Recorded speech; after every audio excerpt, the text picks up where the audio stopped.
What's up, guys? Welcome to another episode of the Meaning of Podcast. I am Ace. This is RB3. And this is the podcast where we get into your favorite filmmakers' movies and we get into the deeper meaning of those movies. And we're very excited for this episode because in anticipation for The Shape of Water, we're doing a Guillermo del Toro episode, or as everyone else says it, Guillermo del Toro. And I'm actually really excited because obviously we haven't seen Shape of Water because it hasn't come out yet nationwide, but Guillermo del Toro, I don't know. I got to pick now. I got to pick how to say it. Listen, I was going to say, man. I was going to say, if I say Guillermo del Toro, people are going to say, that's weird. If I say Guillermo del Toro, people are going to say, that's weird. I don't know where to go with this. I'm just going to go with Del Toro, or Guillermo. I don't know. Yeah, because it's one of those things where it's like, no matter how I say it, I'm just going to get comments that are weird. You know what? I'm going to say it both ways. I'm going to say it with an American accent and with the original accent. But anyways, this guy is a filmmaker that is beloved. He is a filmmaker that is known as a genius. He is known as someone who does very authentic stuff, production design, a lot of crazy stuff that he's known for. Obviously Supernatural and Creatures and all that. He's known for that. But this is obviously a filmmaker who's very much in the spotlight right now, and a filmmaker that I enjoy quite a bit. And starting with that, I mean, obviously we're gonna dive deep. I know RB3 took a ton of notes for this. Oh yeah. So I'm pumped to get into this. But before we do, we want to read your questions from the last episode. Make sure you guys leave us comments on every episode because we will be reading them, and we most likely will read your comment on the episode.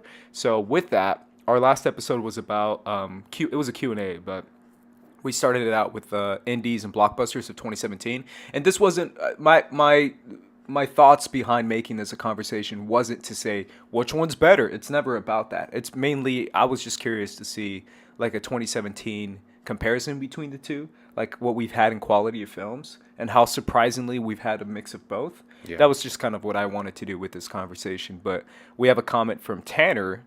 He says, I feel you, Ace. Usually my top 10 of the year is 90% indies. This year, it's about 50-50. I don't know if there's been a lack of great indies or the blockbusters have just been better than usual this time. My favorites so far are Dunkirk, Baby Driver, Blade Runner 2049, Lady Bird, Logan, It, Three Billboards, A Ghost Story, etc. It's been a mix of both this year. That's what Tanner said is basically what I was trying to say. The fact that how usually I'm like indies, and then maybe two blockbusters in my top 10. Now I'm like, there's been a lot of good blockbusters this year. And that's kind of surprising. I mean, usually blockbusters are okay, but they're not ever at the quality level of the indie films that I see this year. What do you think of that? No, I mean, I think there's definitely a point to that because now, we kind of mentioned it last episode, the indie directors are starting to come in and direct these big budget feature films, and I'm starting to get more experience with that. A lot of times it's a crapshoot whether or not you get an indie guy coming to big blockbusters and they're able to do something interesting, or maybe they're not. But a lot of these people we're talking about, Logan was directed by James Mangold, very established director, multiple Academy Award winning films. It was Andy Muschietti. He had the backing of course, our director today, Guillermo del Toro, and he's, and he has a good background with horror. And a lot of the other blockbusters, Denis Villeneuve, one of the best directors working today. You could check out our episode about him when we talk about him. Of course, he's going to make something like Blade Runner 2049, $180 million budget, big budget blockbuster, but he still manages to, he has the established rapport to do something interesting with it. So the indie directors who are able to transcend their like ground roots and make something for a bigger budget under the studios because they have that reliability, that trust. That's when we start to see really interesting movies. Absolutely, and they have the background of making quality movies already. Now all they have is more money, right? Yeah. I mean that's essentially what it is. Obviously, it's a lot more than that, but that's kind of the whole point of that. Let's read another comment. Wasted the Series says, Ace, you are right. Shot Caller is freaking epic. I was completely blown away by the film and was not expecting it. Yeah, Shot Caller is one that I've mentioned quite a bit. I mentioned it on the Schmoes. I mentioned it last time on the episode. It's one of those things where it's a film that is actually pretty good. But again, it pretty much went straight to VOD. Really? And no one saw the movie. I don't know how I ran into it. It might have been me just I ran into it just looking through like indies and stuff. Mm-hmm. But also I follow Jamie Lannister, Nikolai Walder Koster on Instagram. Oh, okay. And he's been promoting the movie, and I'm like, sure, I'll check it out. You know, when you can like support an indie movie anytime you can, even if you want to rent it on VOD, I suggest doing it. It's always a lot of fun. Yeah. You haven't Yeah. seen that one, right? I haven't seen that one, but I do like, renting movies on something that you could discover. It's cheaper than going to the movies and putting your money on the line there. And plus, you're in the comfort of your own home. You have multiple days to check it Yeah, out. So. people frown upon VOD usually when they're like, oh, it's straight to video. It's probably gonna be crap. You never know. You can find some good stuff there. You can find some indies that probably didn't get a theatrical release. Yeah. Because some indies struggle to get like. Well, one of my favorite movies last year, the one with Craig Robertson, I can't remember the exact name of it right now, but that was a movie that went straight to VOD, and that I ended up discovering, and it was an A24 movie, but it A24, it ended up going straight to DirecTV Cinema. But I remember watching that, and I was like, wow, this is one of my favorite movies of the year, and I had to discover it that way. But going off that, I was rewatching last week's episode and kind of reevaluating our kind of our discussion on the Netflix versus Amazon and Hulu approach to like distributing their movies and qualifying for Academy Award attention and whatnot. And I kind of realized that I wasn't really going as hard as I actually feel. Okay. Right? Like I think the Netflix model is breaking a lot of rules and setting new ground forward that I think is really important. Whereas the Amazon and the Hulus, they're just kind of pandering to the old model that the Academy has set, and in the way that you're supposed to campaign for movies and the way that you're supposed to distribute your films and whatnot. So I admire Netflix. I'm going to applaud Netflix for what they're doing in that front. And I kind of don't like that Amazon kind of just plays by the rules and does a traditional theatrical release, and we have to wait 6 months to see their movies, be streamed. You know what I mean? So that's my problem. And I think that, by pandering to the system, we're never going to cause change or cause new rules or update the outdated system that it already is. So to me, Netflix I think it's a tricky thing, but when it comes to art, I get frustrated with Netflix because they just have so much stuff and they just don't promote it as much as they can or don't campaign for it. And my thing is, like, you might be right. They might be pandering for voters and for that. But my thing is, when you put these artists and showcase their art, and it's so good and it's so authentic and it's so real and it's so much quality behind the art, right? Mm-hmm. If you don't push it towards the voters, I feel like it's almost kind of in vain, where it's like, that was cool, but no one saw it, no one heard of it, and no one got recognition for it. Then what's the point? I don't know. To me, it's like, I like what they do, because at least it gives the opportunity for the filmmakers to be recognized for their art and for what they've done, right?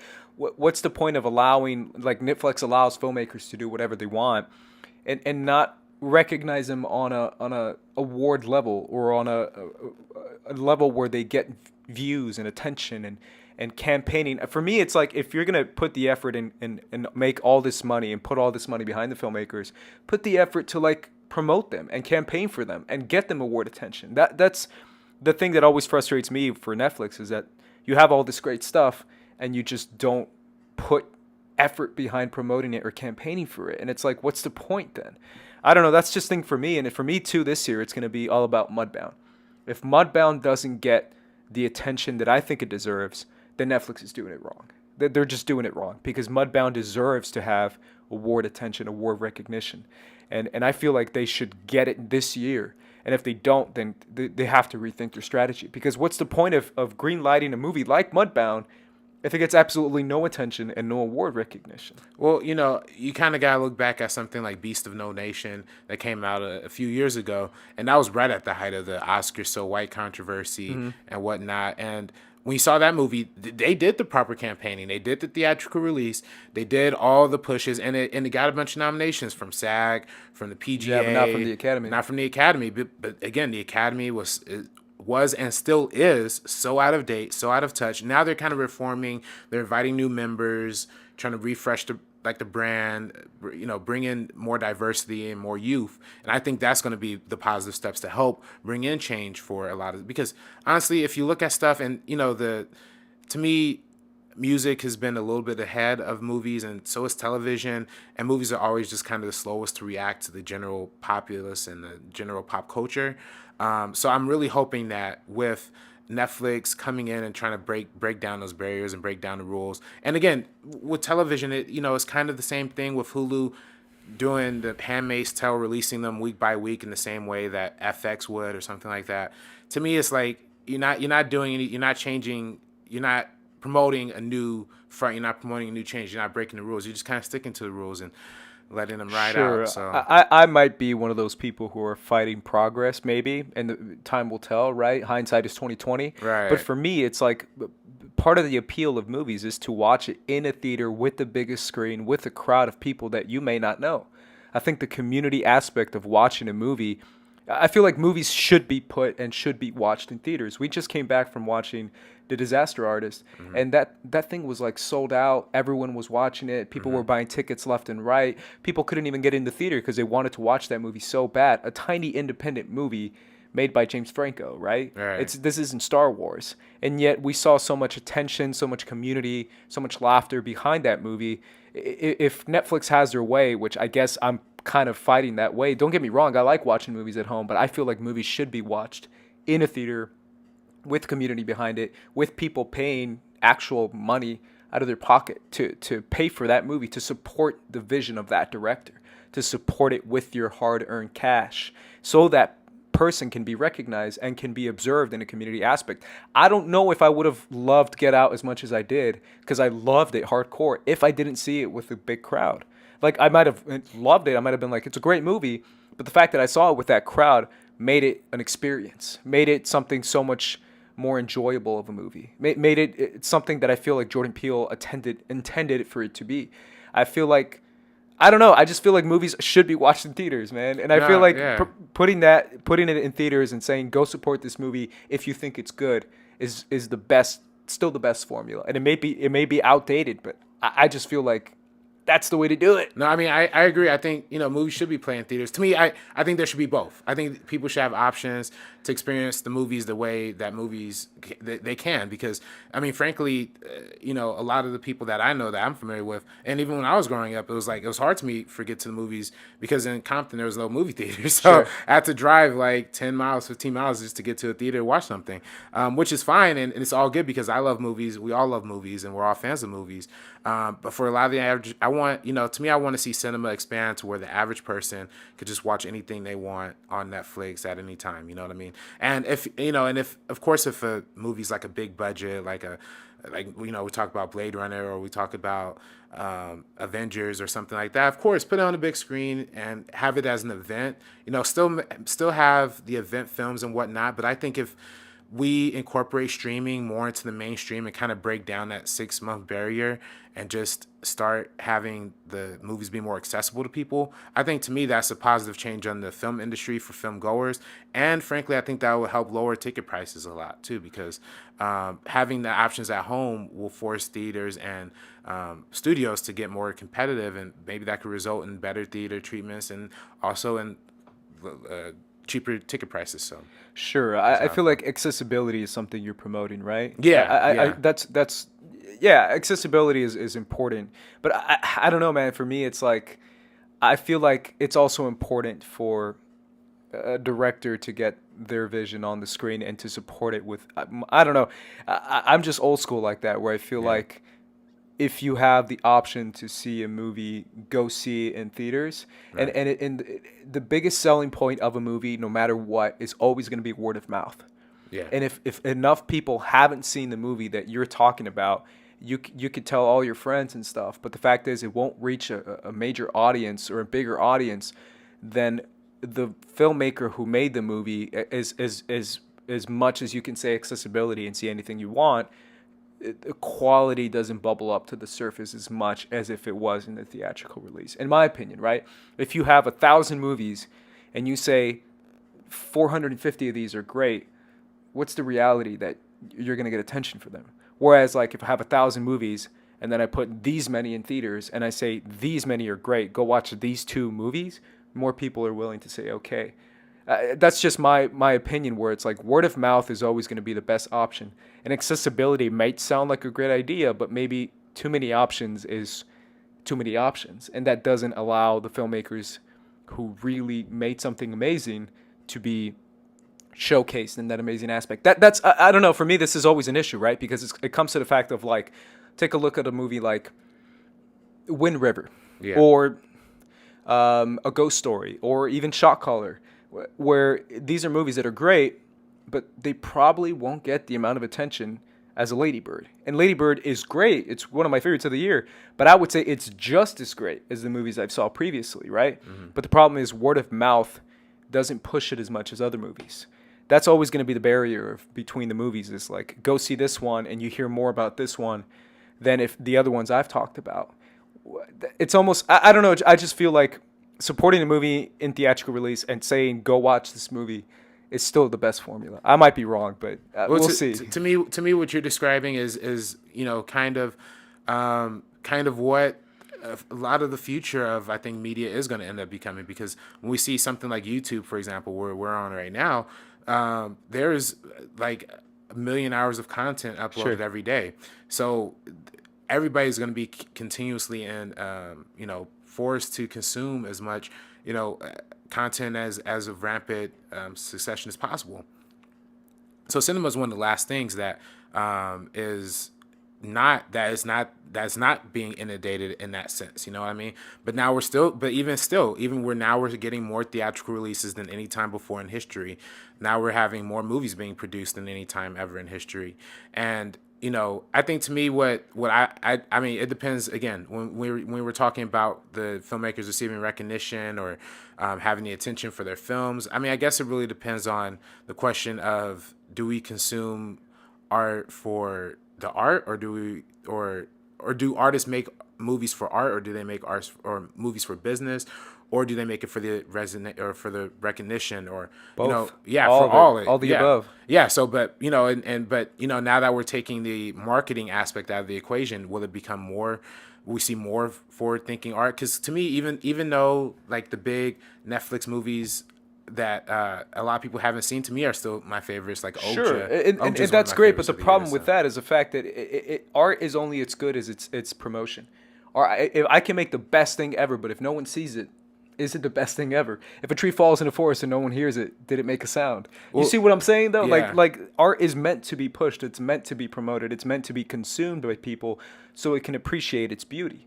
So people can say, wow, I'm so glad I saw that. Thank you for telling me. And so millions more can see it. Whereas like I can say I saw a movie like A Shot Caller or A Ghost Story, and the 10 other people who saw it are like, yo, that shit was dope, but no one else saw it. So what's the point?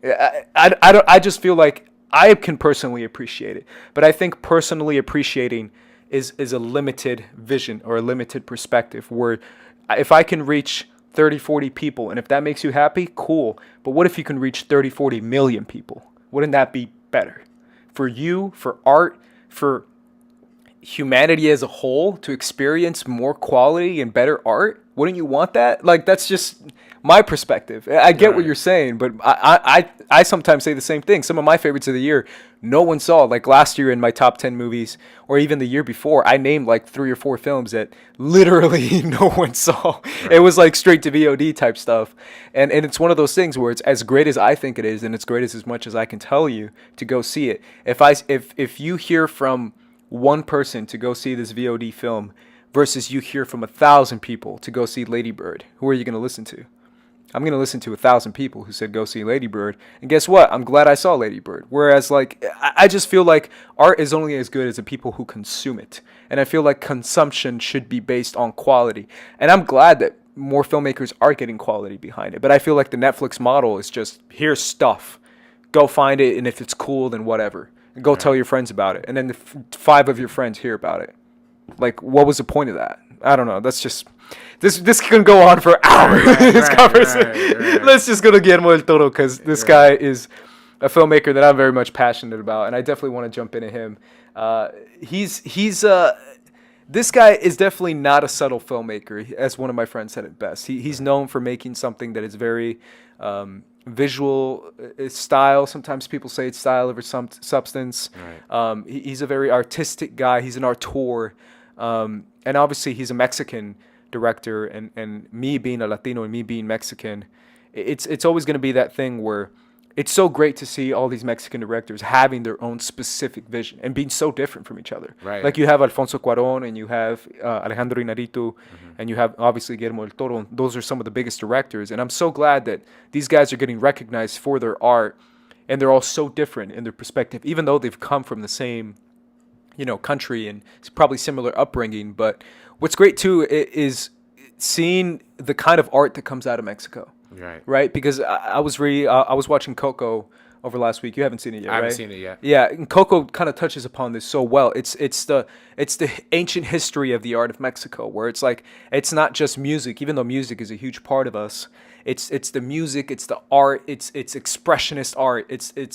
It's so much different variety that comes out of Mexico, and it's such an artistic country that I'm so glad that we can see this in film so much, because it's not just consumed or it's not just expressed in one format, but so many different formats. And the Guillermo del Toro format is one that some people like more than others, but I think it's such a interesting kind of classic, not classic, but kind of old-timey in the sense of like it's very in your face and it's very not quiet. It's very loud, and it's very loud and expressionist. And I don't know. I love Guillermo del Toro's films, and I love what he does. And obviously, some films are better than others. But I definitely want to hear your thoughts. And a question I want to bring up to you is a question that I usually bring up: is what does Guillermo del Toro mean to you personally? Right. Well, for me, Guillermo del Toro is an auteur of our generation. He brings a lot of substance in his art. We kind of alluded to the idea that a lot of people kind of have developed the idea of style over substance. To me, all of his films are style with substance, and that's even more evident through something like Pan's Labyrinth, which is one of the first Guillermo del Toro movie I saw, and that was the film that kind of got me into a lot of his movies, and one of the early films that I watched when I was starting to develop a fandom for cinema. So, and that movie's still to this day one of my favorites, even watching it now, because it incorporates a great fantasy story with the hero's journey and all of this stuff, but also integrates some great social commentary about the Spanish Civil War, and it's aside from being a great fantasy movie, it's a great war movie, great political thriller, as well as being a very emotional tell as well. And all of this, and we're going to continue to talk about all of his movies more in depth, but I think that's really what is at the core of his movies, is the idea of tragedy. The idea of tragedy is a microcosm of the greater societal issues that we're approaching, whether that be Pacific Rim, whether that be in Hellboy, or any other movies we're going to talk about. We're going to discuss that as well. But all of that, to me, that's what makes a great filmmaker, is somebody who could integrate a style and integrate their vision and their interpretation of the world with the real world aspects and reality that's happening right now. Is really fascinating. Yeah, he's one of those guys who doesn't hide what he's feeling very much. Oh, like yeah. he doesn't say it in obviously I mentioned this before, but he doesn't say it in a quiet way. I also mentioned this before, but I think it's worth repeating. Is I remember watching Blade 2 with one of my friends. First time he's ever seen it, and I'm promoting the crap out of this movie. I've been promoting this movie since it came out. Like I've been being like, yo, watch Blade 2 though. It's dope. And I love Blade 2. Obviously I came out in the Collider top 50. Yeah. And I literally, when they asked me to do that, they were like, oh, we don't really have time to do a lot. And I'm like, as long as I talk about Blade 2, I'm happy. Yeah. Like really, Blade 2 over like Man of Steel, Superman, and Batman, and all these other movies. I'm like, Blade 2. Let me just talk about Blade 2, because I love that movie. And one of my friends, as a scene was happening, and I turned to my friend and I'm like, yo, this is crazy. I forgot how crazy this movie was. And he's like, yeah, Guillermo del Toro is not a subtle filmmaker. And I'm like, that's such a good line, because that's such a interesting way of putting it. He's not. It's not necessarily style over substance. It's more that it's not subtle. It's very overt. It's very forward in the way that he presents something to you, and that's what I enjoy so much about it. Let's jump into his first three movies that are probably the most unknown of his movies, and that's Kronos, Mimic, and The Devil's Backbone. Those three movies came out, and they're all. It's interesting to say, because I definitely want to talk about this, but it's a theme. Del Toro has themes in all his movies. Yeah. Like, I'm sorry, Del Toro has themes that he spans across all his movies. Right. So basically, it's one thing, and he says it in pretty much every single one of his movies. And one of the themes he has that pretty much reaches across every single one of his movies is the supernatural. Oh, yeah. And I definitely want to talk about the supernatural with you, especially with these three movies, which are all based on supernatural entities, supernatural creatures. His obsession with something that, whether it be a ghost or an insect creature or a demon with Hellboy, obviously, or whatever it may be, or a ghost, a demon, a spirit, a vampire, or in the Pacific Rim, alien, interdimensional alien, like a kaiju, right? It's all based on some sort of supernatural entity, and it's his kind of perspective on what the supernatural means to him, and whether he takes it on a surface level, as far as like when I say surface level, I mean like the supernatural is real. There is actually ghosts, there are actually demons, there are actually creatures that we don't know about because they're in some sort of different dimension, and if they enter this world, what kind of chaos or what kind of beauty they may bring, versus the metaphor of a ghost or the metaphor of a demon, or the demon representing an actual demonic feeling, or a ghost representing the past, like he does in Crimson Peak.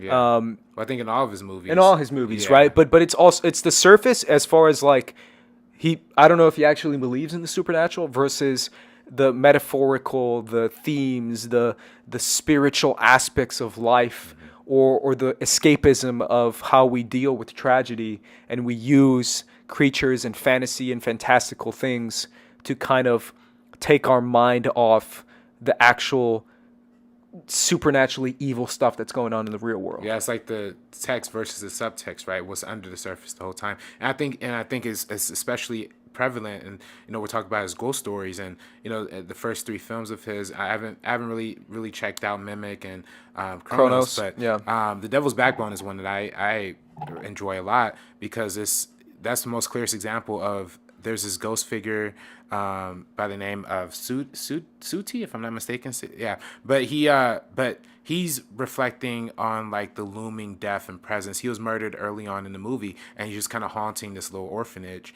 but not haunting in a scary way, just kind of hanging around, because that's all he really knows. And you hear Guillermo talk, and he has this quote, and we're talking about The Devil's Backbone and Pan's Labyrinth, both set during the Spanish Civil War, and Pan's Labyrinth 5 years after.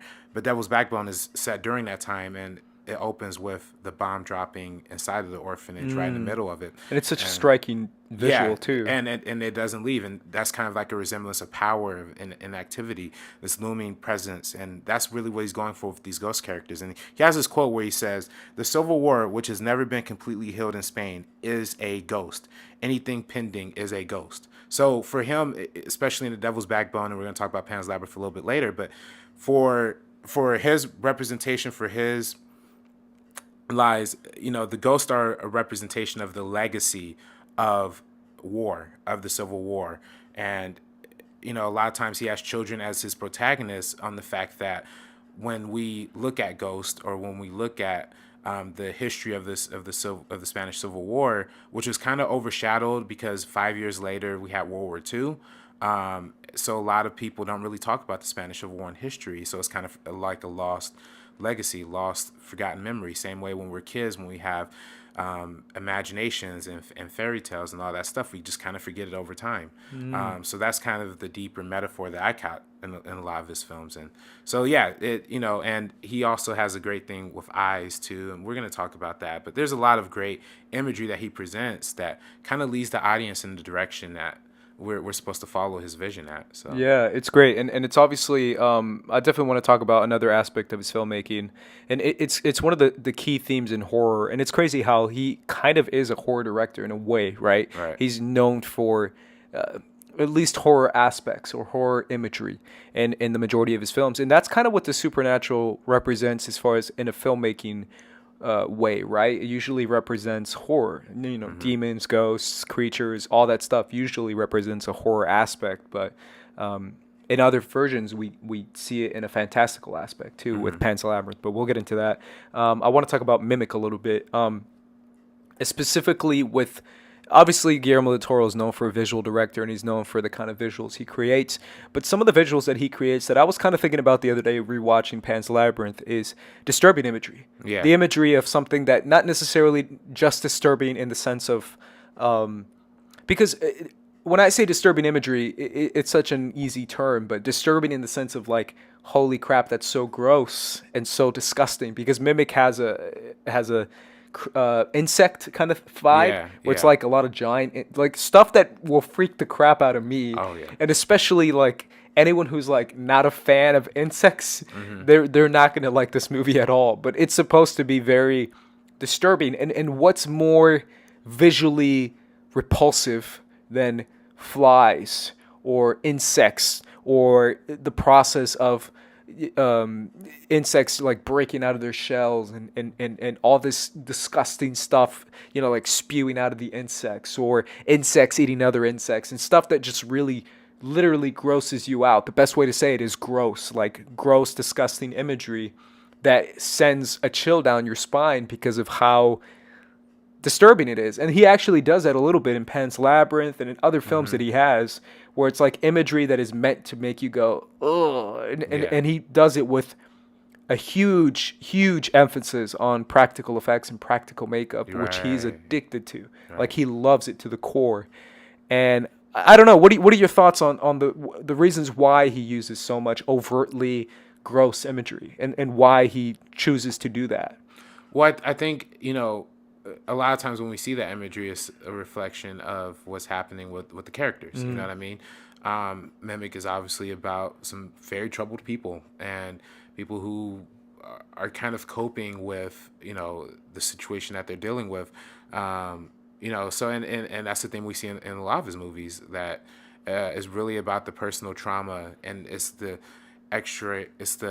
external coming out, and how vile and disgusting that looks. But it's also, from an audience perspective, I think it really gives a lot of, kind of creates like a shock reaction almost, which is, in a lot of cases, can be bad, but I think for his films is good because it really pulls you in. It's like, oh, you don't want to watch it, but it's part of the experience. And it's not something that is coming out of left field in his movies, right? Like, the way the tone is set up, the structure is set up, even if it's something horrific and kind of gross, you're kind of okay with it because that's just you're all in on the story already. So it makes a lot of sense. Yeah, and it's crazy how he's Guillermo del Toro. Let's get into that a little bit. Let's get into his practical effects obsession, because he's obsessed with it. He's obsessed with texture. He's obsessed with something that you see on screen, and you know that if you reached out, you can touch it and you can feel it.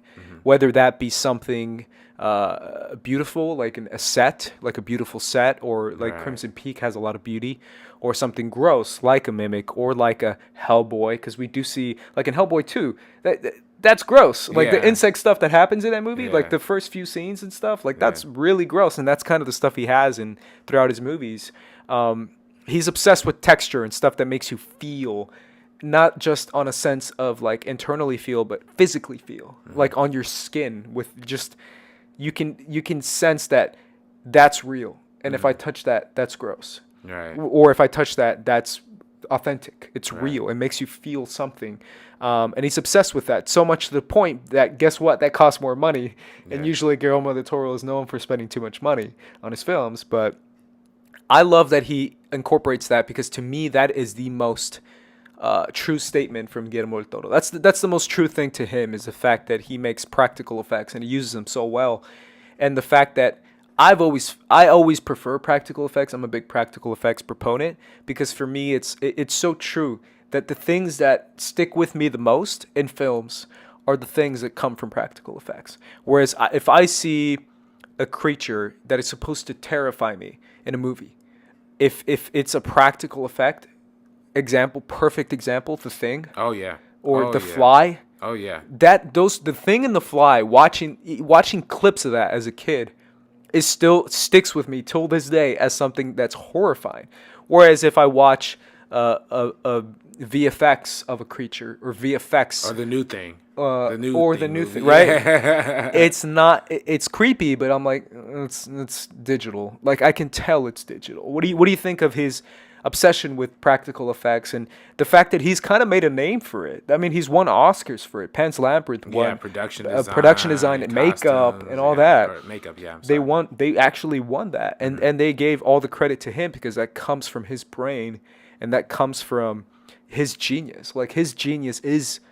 If anything is going to make Guillermo del Toro live in the memory of anyone, it's that. It's the fact that he uses practical effects and practical design so well. What do you think of that aspect of it? No, I agree. I mean, I think, to me, I'm a big fan of practical effects and practical makeup as well, because what it is, it's that tangibility. You can feel it, like you said, you can feel it in your skin. You can feel it by the touch.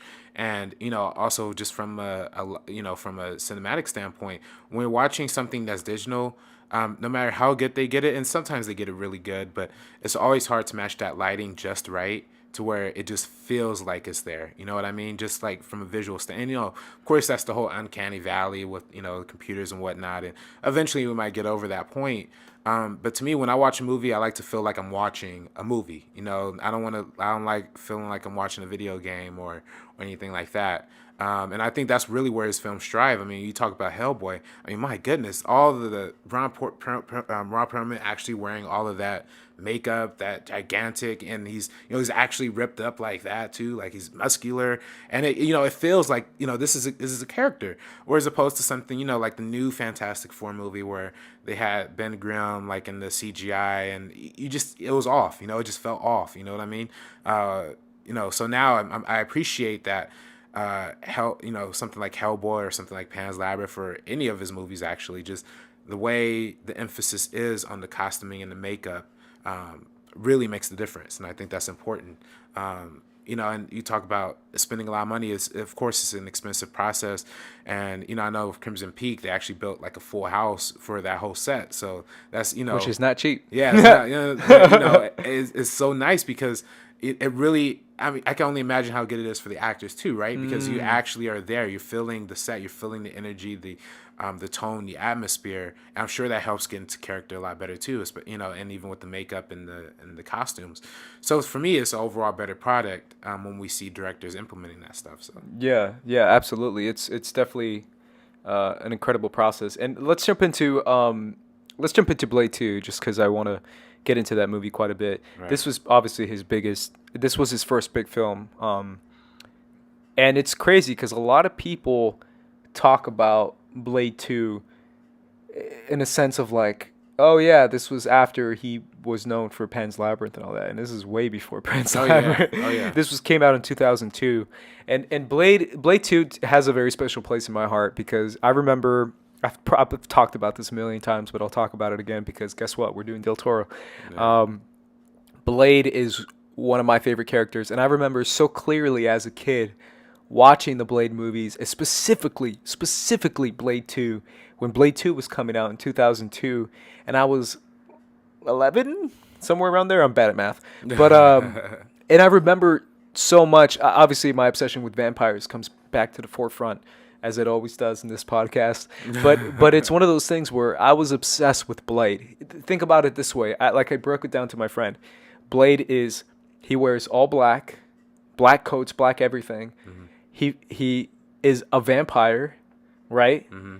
And he has a katana, a samurai sword, and he knows martial arts. Are you kidding me? It's basically saying Bruce Lee in a black trench coat with a katana, and he's a vampire. Bruh. It's like they made it for Ace. They made it for me. Like, it's literally me as a kid. What do you want to be as a kid? I want to be a martial artist, I want to be a vampire, and I want to wear all black and fight with a sword. Yeah. Hell yeah. That's literally the epitome of, like, a little kid me is like, that's like 11-year-old me. Mm-hmm. And that's obviously why it has such a special place in my heart. But besides that, I really enjoyed the movie, and a lot of people say it doesn't hold up. I actually saw an article that said that it really doesn't hold up.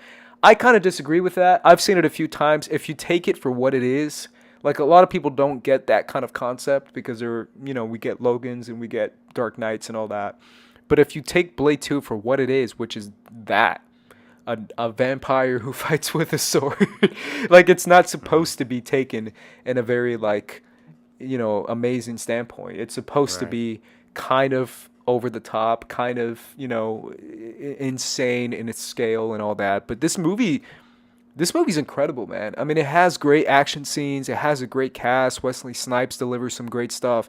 The premise behind it is so much fun.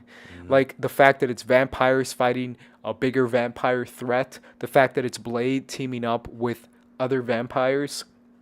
That to me is so much fun because we get to experience the kind of dynamic we have between someone who's known as a vampire hunter, right? That's what Blade is, to now working with vampires in order to save humanity, kind of thing. And besides that, the feel of Blade is so. It's me. It's again. It comes back to like what I love, the gothic, vampiric texture, and the fact that the old vampire, like the 700, 800-year-old vampire, is like living in this underground facility with like all these crazy extravagant things, and he's just this ancient vampire guy who looks like a creature, and I'm just like, hell yeah. I love every bit of it. But I just want to hear your thoughts on this movie, obviously, because this is my perspective. Yeah, no, I mean, I enjoy the Blade franchise a lot. Wesley Snipes, my man, of course. Yeah. And like you're right, bringing in the team aspect really helps. And I think, kind of shifting the tone a little bit, making it less about slaying other vampires and more about kind of unity and a united front to face off against this bigger threat. I think that's really great. And I think it's obviously a clear evolution from the first film. Now we introduce more characters. It's a little more flair, a little more style. And I don't know. For me, when I was a little kid, I just remember that great scene when they were just like blasted by like the light when homeboy, I can't remember his name, but Ron Perlman? No. It was probably but I don't know. It was like that big like reveal of like everybody's like super like lit up, and then I don't know. I probably add that shot in during the, during the editing of this, but I want to know what you're talking about. Right. I'm losing it, man. But, all right. Yeah. But that to me is Blade 2. But there's a lot of great moments like that, right? Yeah. There's a lot of great big action sequences. There's a lot of big character moments, and that's where I think the movie shines. And this came out. 2002. So it was like in between X-Men and the first Spider-Man movie, and we haven't really seen. This was really the first big budget comic book sequel of that new era of new comic book films. So to me, like there's a lot of great in that movie. I haven't really rewatched it in a while. But like as a superhero fan and as just a Wesley Snipes fan, this is a great addition to that whole thing. Yeah, I love this movie, man. To me, I love that the fact that I love the idea of a team. Like I've been obsessed with the idea of teams and team aspects, and I love the idea of a team bringing different dynamics. That's what the X-Men is. That's what so many different teams that are great teams do. And I love the fact that you have a Donnie Yen, the fact that you have a Ron Perlman, Donnie Yen being the quick martial arts guy, Ron Perlman being the big muscular vampire who does like giant guns and stuff, or you have someone like I think his name is Warhammer, but the guy with the Warhammer type thing, and you have all these different aspects of a team dynamic, and the fact that you have Blade working with him, and the fact that you have one of the best scenes in this movie is the underground scene when they're facing off with all the Uber vamps, with all the Reapers, and they're like running away from them, and they're like in the subway. I'm obsessed with like tunnels and like all tunnel stuff. For me, that's cool. Aliens did it great. I think the Hunger Games movie did a really cool scene with that, and catching and Mockingjay Part 1. Right. I think it's Mockingjay Part 1 or Part 2. It could have been. I think it was Part 2, Part actually. 2, yeah, at the end of Part 2. That was dope. Like, that to me, remember that scene? Yeah, with where the they're creature like, and the tunnels, and they're like looking they're with like looking for the alien kind of, like the creatures. xenomorph looking kind of deal. And that's it, straight out of Aliens. And guess what? They do it in Blade 2 too, where they're like in the tunnels with the guns. They have the light thingy that, if you shine the light on them, it'll explode them because vampires are allergic to light.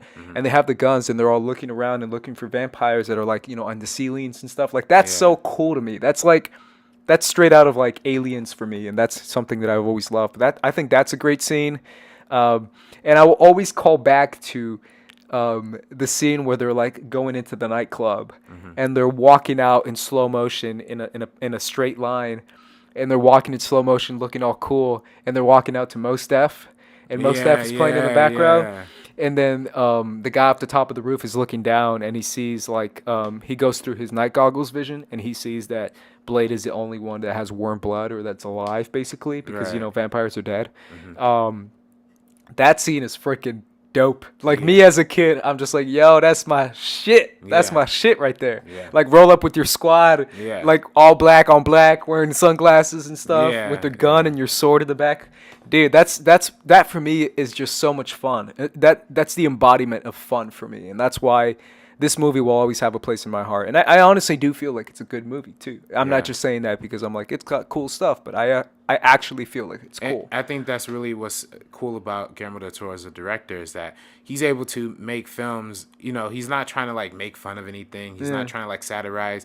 He's not trying to go like postmodern with his stuff. He really is just making the films that you want to see. Yeah. We're gonna talk about Pacific Rim and Crimson Peak, but those movies, like Crimson Peak is unabashedly a gothic horror movie, Sure. straight from like the 1950s, 1960s, and it doesn't make any excuses about it. Same thing with Pacific Rim. It's just unabashedly a monster movie. A kaiju anime movie. It's basically anime. Yeah, and Blade 2 is unabashedly a superhero movie, and it is not trying to make fun of it. It's legitimately having a good time with these characters and making sure that, of course the stakes are super high and super on point, but you're still having fun with it. So Sure, yeah, that's the most important thing for me, and it's actually got last thing I'll say on it. It's got one of my favorite callbacks in movies. I just think it's funny. Yeah. And, it's one of those things where he fights a vampire in the very beginning of the film, and I think he lets him get away or something. I forget. It's been a little bit since I've seen it, but he's like, I'm gonna come back for you, bro. And he's like, and he runs away. And at the very, very end of the movie, we see that same vampire, and he walks into like this. I think it's a strip club or something. Yeah. And he's like, I'm about to see some honeys. And he walks in, and Blade comes out, and he's like, I remember I told you I'd come back for you, bro. And he's like, no! And he kills him at the very end. I'm like, dude, that's great. That to me is just hysterical. Yeah, that's how you The wrap up fact the that movie. it's like he told one vampire a long time ago, after all this crap, he's like, I'm gonna kill you, man. I told you I'd kill you, bro. And it's like, damn, dude, can't give me a break, man. But that's one of my favorite callbacks in the movie. And I again, this is the embodiment of me. Like all that martial arts, black on black, vampire, that stuff to me is like so much fun. And I Right. love it, right? Right. Let's jump into Hellboy, the first Hellboy. Of course. He directed both of these. Let's talk about both of these. Yeah. Hellboy 1 and Hellboy 2, two very different films. Very different. Oh yeah. Obviously, there's things that are serious and things that are fun and funny in both of these.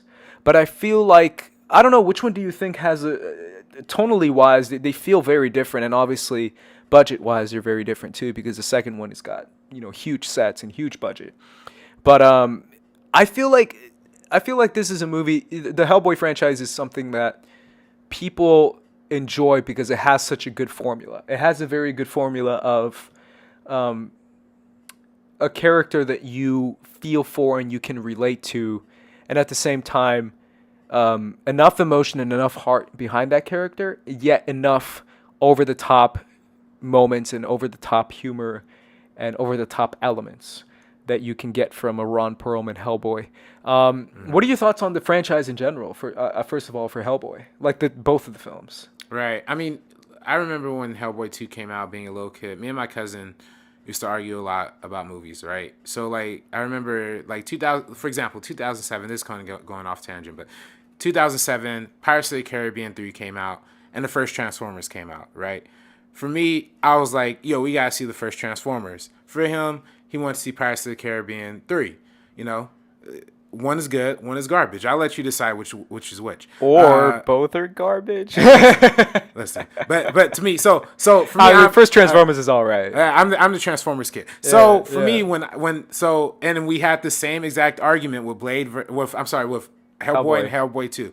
For me, Hellboy 2 is the better movie because it's more action, it's more like it's more, I think it's more understanding of his tone. Yeah. No, for me, the first Hellboy is kind of serious, And so the moments where he's like stalking his girlfriend and all that stuff, never really gelled with me. Sure. On that front, but for the second one, I feel like it had a more comic book Philly kind of tone, a more action hero kind of tone. So then it worked a lot more in that sense for me. But yeah, to me, the second one. But I enjoy both of them, and the first one incorporates a lot more of the coolness that I like about the Hellboy series. Sure. Like the weird monsters, the creatures. It was going for like an H.P. Lovecraft kind of influence with the giant squids and the tentacles and all that stuff. Like, you know, I love all of that stuff, and I think the second one does that really well. But the second one has some really cool action sequences, man. It has the great, like, the sword fighting. Oh, don't get me started. All of it. Don't get me started with the Prince. The Prince guy, I forget his name. I'm going to look it up right now. But, Yeah. bro, literally, if you want to say, why is Hellboy 2 better than Hellboy 1? If someone asked me that question, if you asked me that question, I'd just be like, bruh. Yeah. Them martial arts scenes, though. Yeah. That Yeah. Prince, bro, with Yeah. the spear, that thing is the coolest freaking weapon, like, ever. That thing is like, it's a spear, it's a sword, and it expands, and it comes, and it never breaks. It's like a part of him, right? Right. Where it's literally like, almost like alive. That weapon is so freaking cool. And that first scene where, and I'm a big martial arts guy, so one of the big things in all martial arts cinema and in all martial arts is I don't know if there's a term for it, but I'll probably make something up for it. But it's always the measuring is what it is. It's basically establishing where this person is on a spectrum of 1 through 10 in the martial arts level, right? Or 1 through 10 in where everyone else is and where he's at, right? Because you get different fights in the movie. You have Hellboy. I'm talking about Hellboy 2, by the way. You have Hellboy fight the big guy in the underground city, the marketplace. Remember that guy? Yeah. With the metal hand that goes and it pops out and it comes back. You have him fight that guy. Where does the Prince level as far as this guy, right? So they give you that by his first training montage. And it's just him spinning around and doing crazy tricks. And I'm like, I'm sold. This guy's a badass. Let's go. Right. This guy can keep up with Hellboy.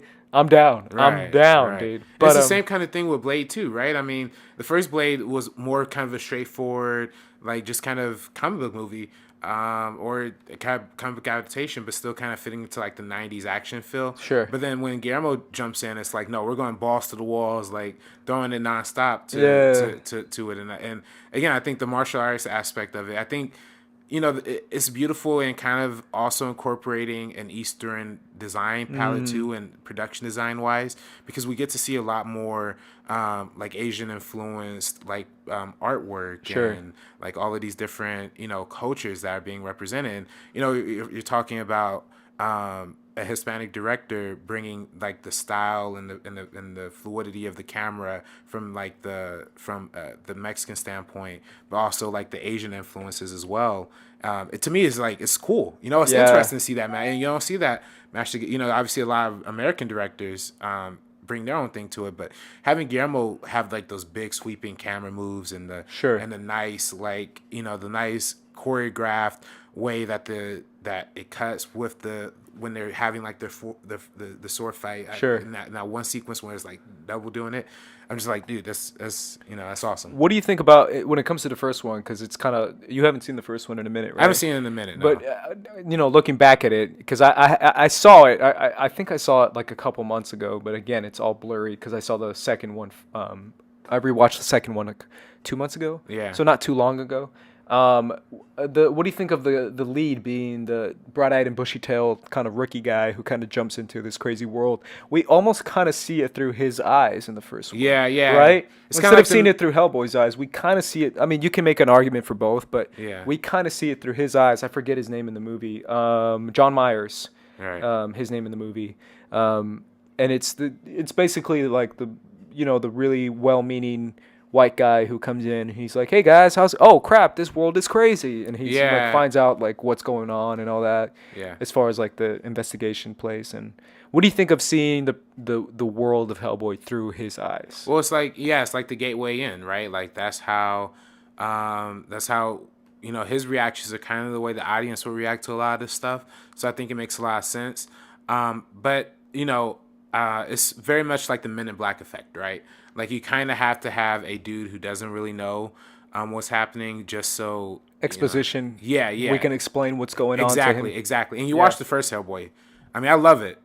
but there's a lot of exposition in there. But then again, you could say that about pretty much all of Guillermo del Toro's films. Yeah, yeah. Well, I feel like that's weird too, because I think that when he's doing more like Spanish language stuff, there's not a lot of exposition. But when there's a lot of American, and I guess in a way, when there's a lot more money on the line, there needs to be like a little more explanation for what's happening and whatnot. For what the world is and all that. Yeah, exactly. Yeah.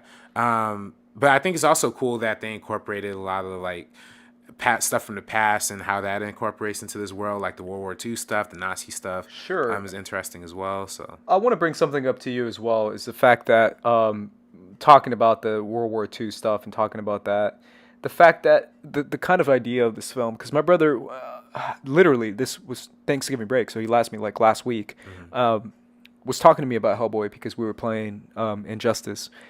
Which is the he's video in it game. too, right? He's in it, right? Okay. So my brother and I were playing, and he's like, "Who do you want to play with?" And I'm like, "I'll play with Hellboy." And I played with Hellboy for a bit, and he's like, because he doesn't really know about Hellboy, and he's like, "Who is this guy?" And I'm like, "Oh, so basically, it's this demon who gets raised by this man who's a scientist, who's kind of a God-fearing man, but he's also kind of, I don't know, I don't know who Hellboy is, but it's kind of the concept of the fact that it's a demon and it looks like a demon and it's scary like a demon, and it's got the visual appearance of something so evil, right, and demonic, and yet it's a good guy. It's a guy who's obviously not, like a super nice guy, but he's still a good guy. Still fights for the side of good because of who his dad was, because of who raised him.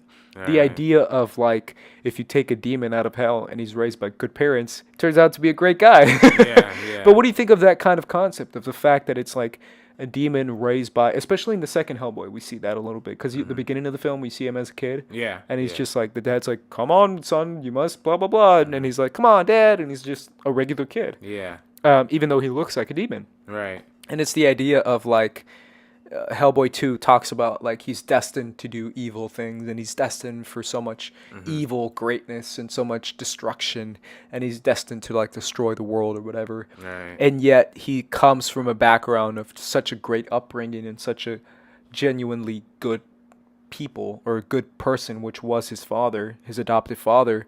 The idea of raising someone who's evil or bad, or in the sense of like, your upbringing is who you are, instead of like what you are is what you are. You get what I'm saying? Yeah, right? no, exactly. And I think that they play on that by just the fact of him just shaving his horns, right? He's doing that so he could film. I think that's kind of funny though. if you're gonna while you're shaving, you're not gonna nobody's gonna think you're not a demon, right? But he shaves his horn. He tries to fit into the human American society, but he still feels like an outsider just because of the way he looks, and of course, and because of the way he looks, he also has a certain expectation, like you're talking about. He's meant to be doing these terrible evil things, but he wants to fight on the side of good just as much as anybody else, and he kind of he plays the role of the anti-hero too, but it's a little, because he's not like he's not Superman, where he's like the super, or Spider-Man, where he's more of like a character who like has both aspects, right. He's a little more morally ambiguous when it comes to his version of fighting crime, I guess, but so that's where You're right on the money, though. It is like that. He's trying, because of his background, because of the way he was raised. It's more than just the way he looks. It's don't judge a book by its cover, basically. Kind of, that's kind of the whole idea, right? Yeah. Where it's like, this guy looks like a demon, shoot him, and it's like, no, wait, he's a good guy, and he's here to help you, right? Let's jump into Hellboy 2 a little bit more. What I like about Hellboy 2 is that they expand a little bit more on Ape Sapien. Freaking Doug Jones. Doug Jones is going to be a running theme in all the Guillermo del Toro films. The fact that he's in a lot of them, especially in creature designs. This guy's known for being in special effects makeup. He's like an expert in special effects. He's like the Andy Serkis of practical. Yes, that's a great way of putting it. Holy crap, that's genius. But yeah, he's basically known for that, and he's able to essentially play like this played up version of himself, because he kind of is Ape Sapien. But Ape Sapien in the first movie, you're like, oh, that's cool.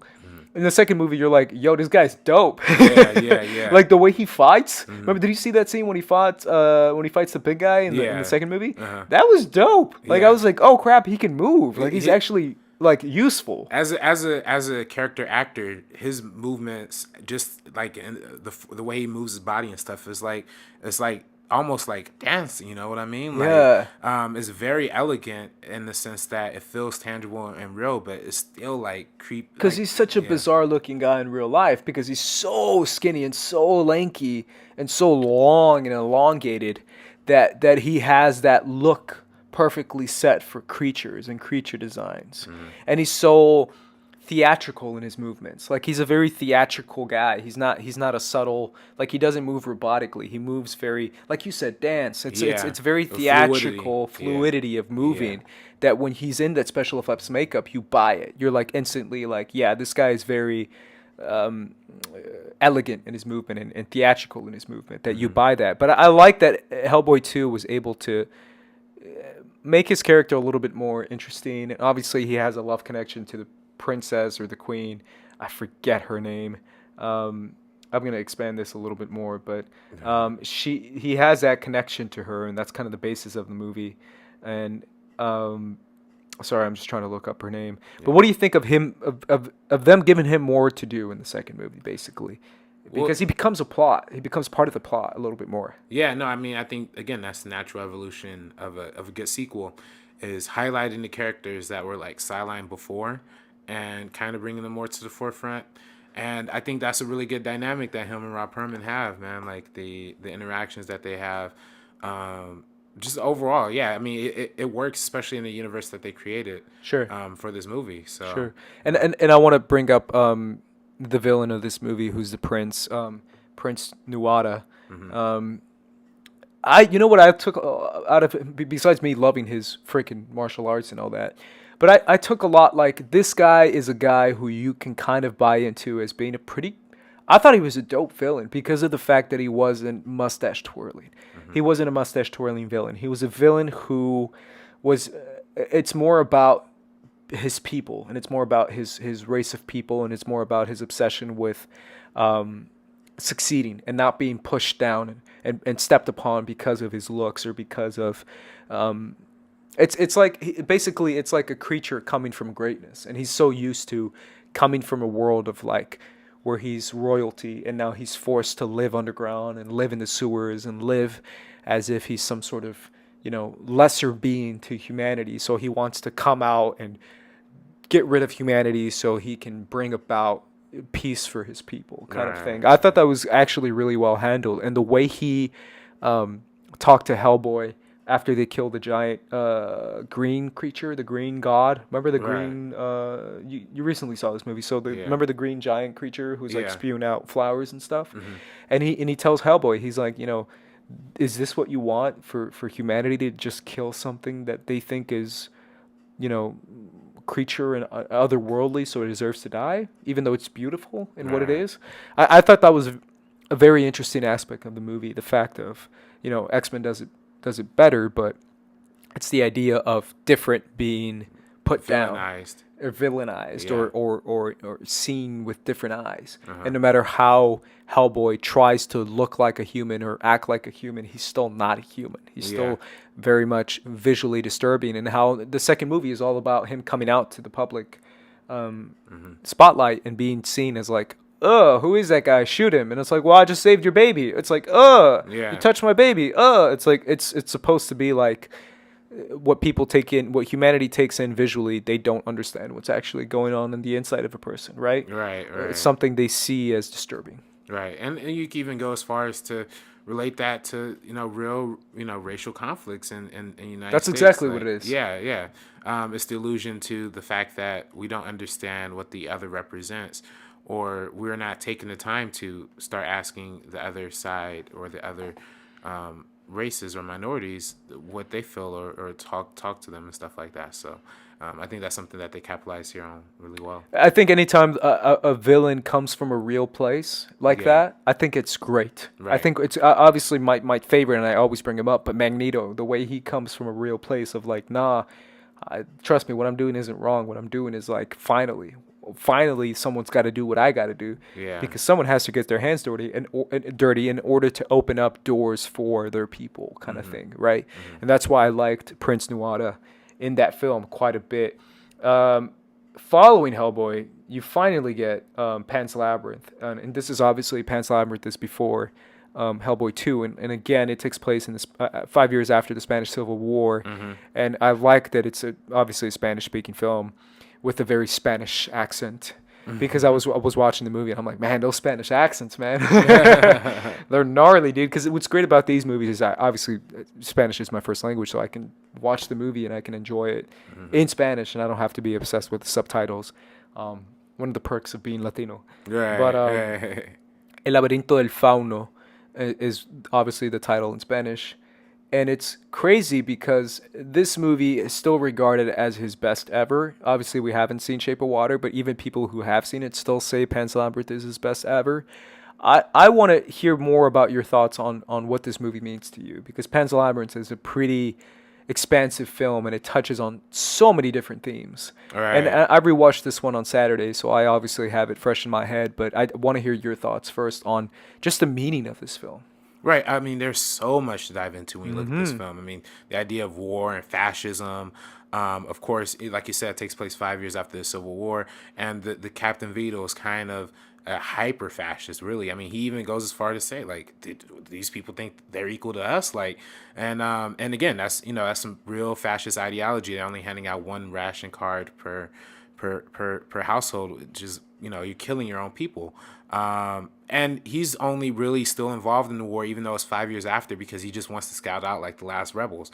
He's clearly outnumbered. He's clearly like, it's a losing fight, but he just wants to hold forth in his thing. And unfortunately, that's the case, because of Captain Vito. He's, Ophelia, our main character, she's kind of caught in the middle of that, right? And it's really her story, but it's also the story of her mother and the story of Mercedes as well. And we get to know more about. Who's a great character. I think she's great. Absolutely. And that's really where, this movie is kind of a feminist representation, kind of comparing this to The Devil's Backbone, which, you can compare the two because they're both Civil War kind of inspired. They're both period pieces. Period pieces, yeah, and both set during Civil War, Spanish Civil War times. And, but that movie's more about masculinity, more about courage and responsibility. This movie's more about like motherhood and self-sacrifice, and going as far as to say that, the traditional set of like obedience that we're made to stick to, is that really worth it? And of course that's even a big case with women, because they're, a lot of times women are forced to be submissive or obedient to the standards that men implement. This movie kind of breaks a lot of that. And, the doctor represents that. The doctor character, I can't remember his name off the top. But Mercedes is somebody who disobeys the captain multiple times. Ophelia is, of course, like that too. She breaks the rules to the Fawn, for the captain, for everybody. To the Pale Man. To the Pale Man, yeah. I can't lie though, I kind of get mad at that scene. Like, why though? They told you not to do it. Yeah, and it's funny. That's a lot of people's criticism with the film, that one scene is so kind of out of character for her, I guess. Sure. But it's the first step of understanding independence, right? You have to break the rules sometimes, especially as a maturing kid becoming, this experience is essentially turning her into an adult, because of all the challenges she's facing in the real world and in the fantasy world that she's exploring. But this movie is so deep, man, and it's so deep. Yeah, and like I said, the feminism, and that one scene where she's opening the book and she sees like the blood. Like at first it's like a uterus, and then it kind of explodes in blood, and then it's leading off into the mother. The mother almost having that miscarriage moment. So there's a lot good in it. What I want to ask you though is, there's that whole argument of, is Ophelia's journey real or is it not real? Is it objective or subjective? Big question. Yeah. So the movie paints it in a way that still kind of makes us wonder. I mean, what are your thoughts though? Like, that's so tricky, man. It's so tricky. I can't lie. Rewatching it makes me feel like, to be honest, I'm okay with both.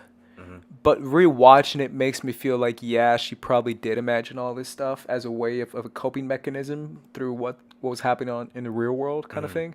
And the fact that she did have her, she was constantly head in the nose in a book, in a fairy tale, and then she had a very fantastical imagination. So she possibly did imagine all this stuff that went on. Then again, if everything we see is actually there, as far as in the physical sense, as far as production design, if there's a giant hole in the ground, Yeah. did no one else think to go down in that hole? You see what I'm saying? Yeah, Because in yeah. the center of the maze, they have the hole. So I think to myself, maybe there is something down there that maybe when people go down there, they just didn't see anything.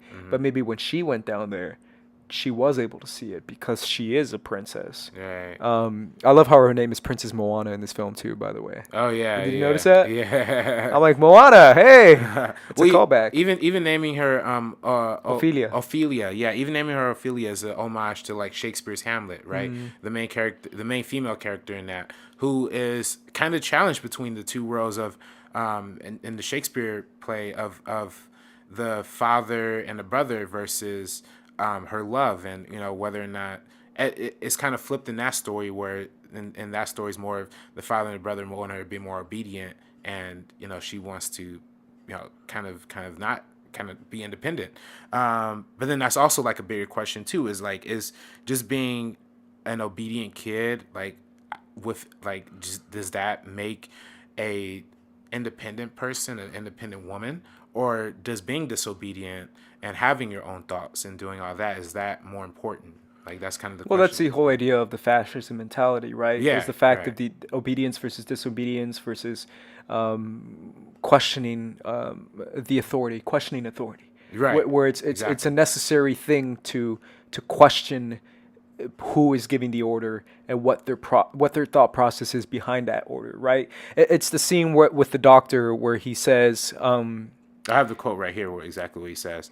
Go He ahead. says, "But Captain, to obey just like that for obedience sake without questioning, that's something that only people like you do."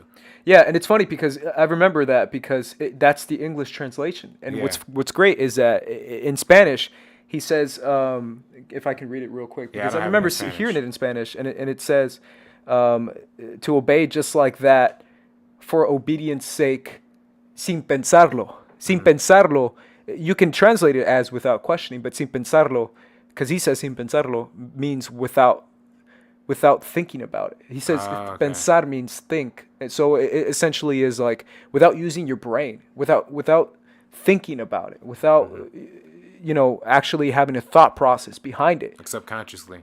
Exactly. So that's why I love the translation, because without questioning is a great translation, but also sin pensarlo can mean without thinking, without thinking about it, or without a thought. Yeah. And that's what's so good, because the whole theme of the film is to say, I'm going to use my head, I'm going to use my own thoughts and my own ideas to make a decision about your decision, to make a decision about what you tell me to do, about what you think obedience is and what I think obedience is, and what you think is correct in this world and what I think is correct in this world. Right. So right. obedience for obedience sake, without thinking or without questioning, is something that's not human.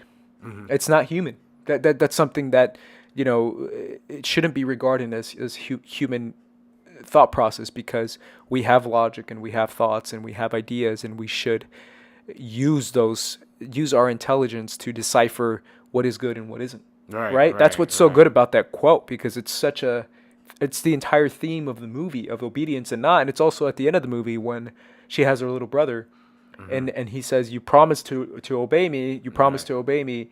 Are you gonna really disobey me?" And she's like, "Yeah, I'm gonna disobey you because you're not gonna take my little brother." Yeah. It comes back around from the fauno to the captain. The fact that no matter what, when someone gives you an order that is evil, you have the choice to not obey that order, even if it's going to cost you your life. Right. That's right, such a right. good theme that you see in this movie. It's so good. And you know what? And that's where it subverts a lot of the stuff is taking from, because a lot of the traditional fairy tales and fantasies that is aping from is all about obedience, right? Like the Sleeping Beauty has to wait until the prince wakes her up. Snow White has to tend to seven men, seven short dudes. So but for this movie, it's like, no, the key is disobedience. The key is not subjecting yourself to what the standards are and kind of standing up for your own authority and what's right for you. So I think that's really fascinating. And and kind of talking about the references, they reference so many cool, like different. Obviously it's like Alice in Wonderland, the whole setup. The red shoes that she wears at the end, wears the vase. But even like with the captain, his whole thing with the clock. It's kind of like a very nice little reference to the Peter Pan stuff, right? With Captain Hook, how he's obsessed with time. And even if you go into like the captain's office, the production design, and this was brilliant about it, the production design makes it look like you're inside of a clock, Oh, right? So okay, like cool. that's what, yeah, a lot of like nice little touches like that.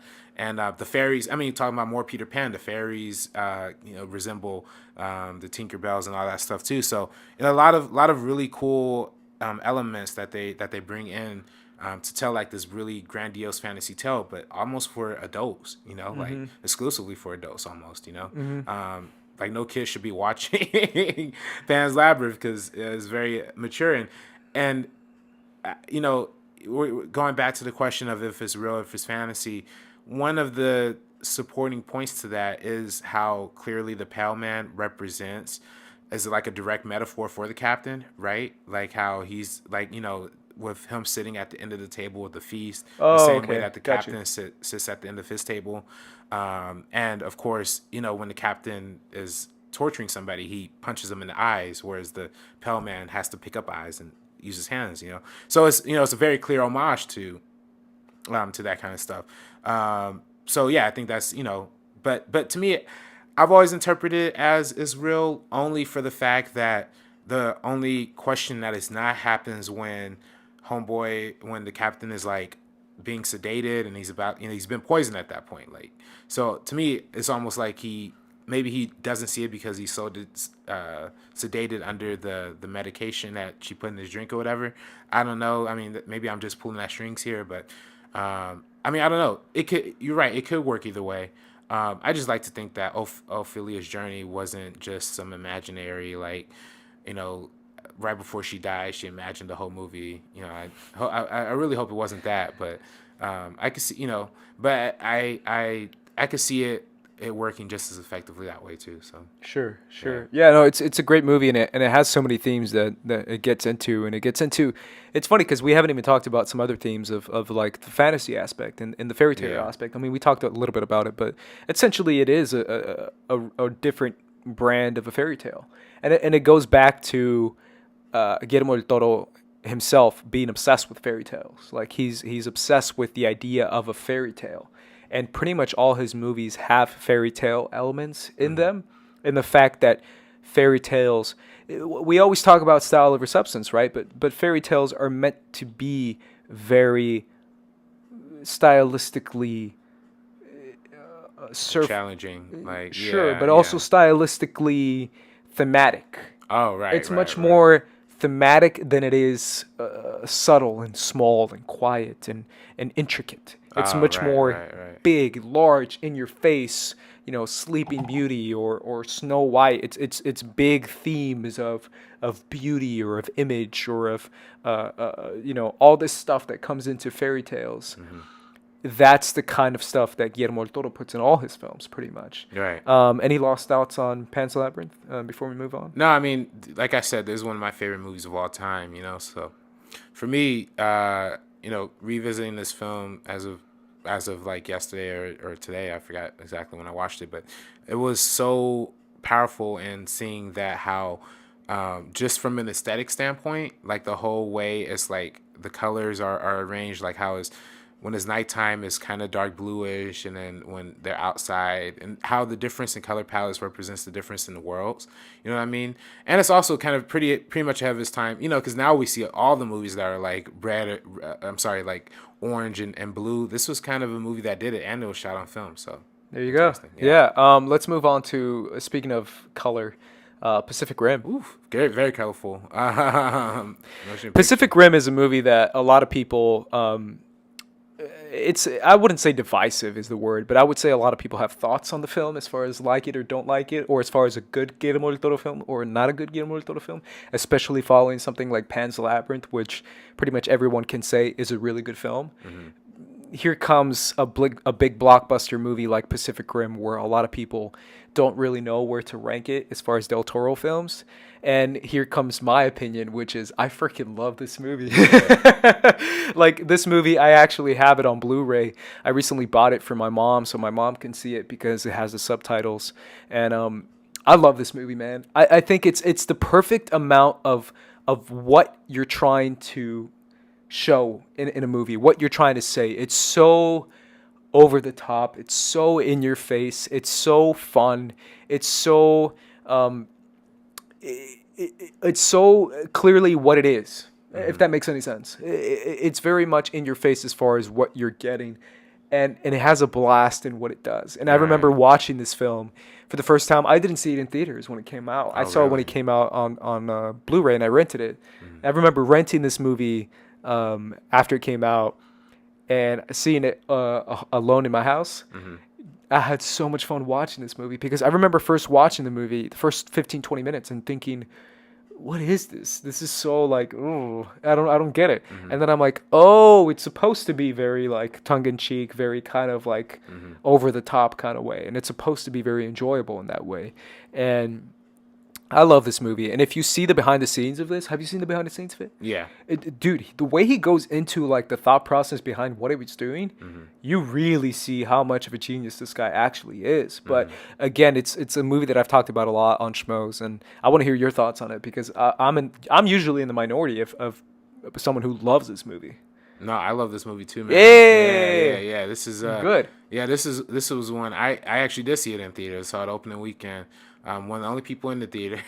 I saw it, unfortunately. Yeah. But I saw it in IMAX 3D, which was so nice because to me this is one of the best looking films we've seen in the past couple of years. Sure. Right? The way Guillermo del Toro uses the camera here, and you know, a lot of times when the kaiju and the Jaegers, when they're fighting, a lot of times it's easy for a director to be like you know, trying to shaky cam it up like some Transformer stuff, but he gives it like this big epic sweeping feel by making the camera kind of represent like how a news crew would kind of be shooting these events, right? Like from the overhead helicopters to the low angles where we really see the scope and the power of these giant creatures and these giant robots, and seeing, especially as seeing it in 3D was like whoa, because like the 3D was so well done in this film. Whether it be the big moments with the Jaegers like putting their fist back and like punching towards the screen, that was great. Or even like the small moments where I forget the Asian characters. Mako, yes, yeah. I think it's Mako, yeah.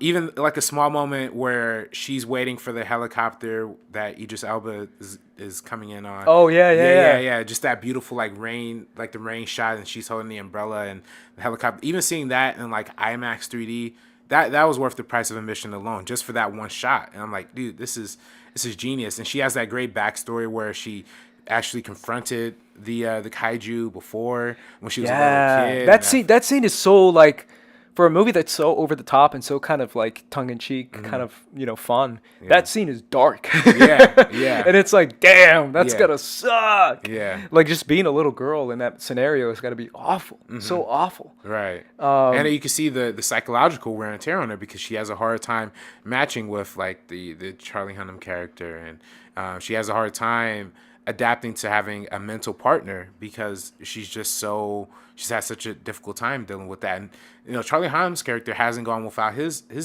struggles either. I mean, he lost his brother in the opening of the film. So by doing that, you get an immediate connection to this guy, and like overall, you just get connections with everybody, with all these characters in this movie. I love how he describes that too, because it makes it so much realer. Because obviously, seeing his brother die in that whole sense in the beginning of the film is very dark and all that stuff. Right. But when he says, he talks to Idris Elba about it in the movie, and he's like, dude, I was still connected to my brother. I was still in his head when that happened. So I felt how he felt. I was my brother dying. Yeah. It's like, crap. Can you imagine being inside someone as they're dying, like inside their head, right? Like the idea of like, I basically died too that day. Is it kind of what he was getting at? Where he's like, the kind of trauma that you feel when not only you feel what the other person felt when they died. It's like, Right. oh, that's so awful. It makes you feel so awful about that. But one of the aspects I like about this movie too, that I really, really liked, obviously besides Idris Elba because he's badass. Oh yeah.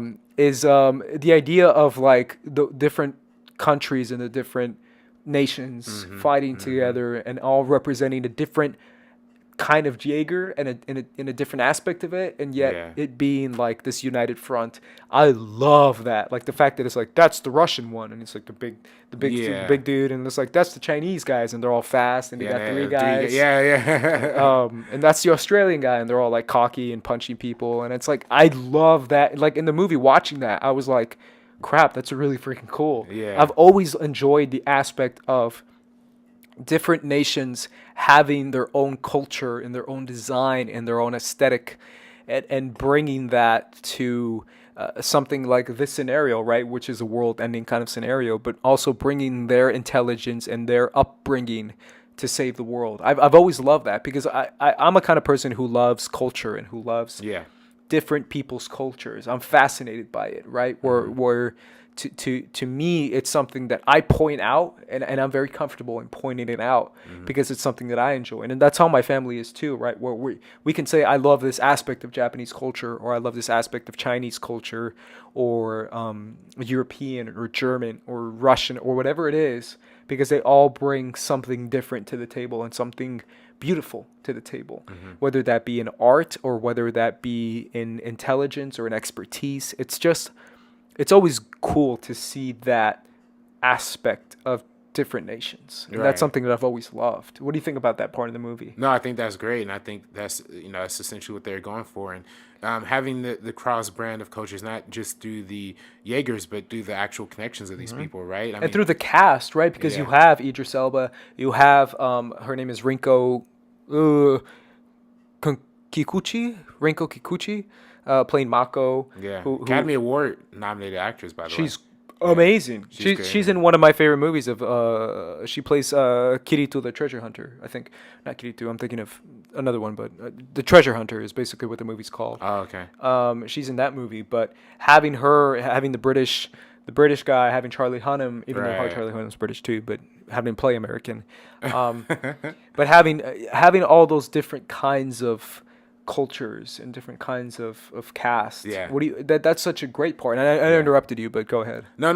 That's what I was getting at too. Like the crossbreeding of all these different people coming together and having to learn this experience like all around, and you even see like the subcultures that develop in the world where there's kaiju and all that stuff. We get to see that through the eyes of the Charlie Day and Ron Perlman back in this movie. How if there was a world where giant kaijus were just getting like murdered, of course there'll be a black market salesman who's like selling off the parts and all that stuff. But there's that great scene where like Ron Perlman just gets eaten by the by the kaiju, and just when you thought it was dead, it was like just when you thought the mother was dead, turns out to be pregnant with a kid that comes to life and eats this guy.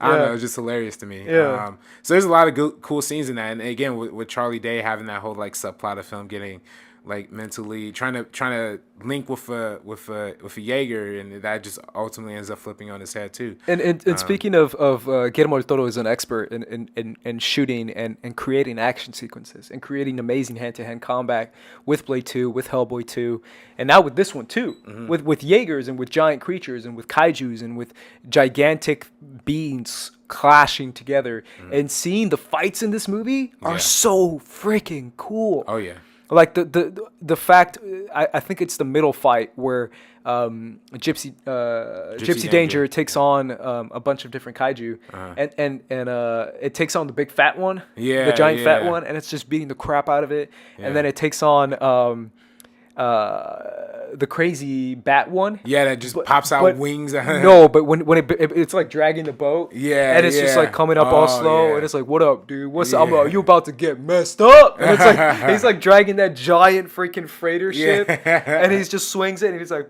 boom, and he swings it like a bat, like that moment, and then the moment, like you said.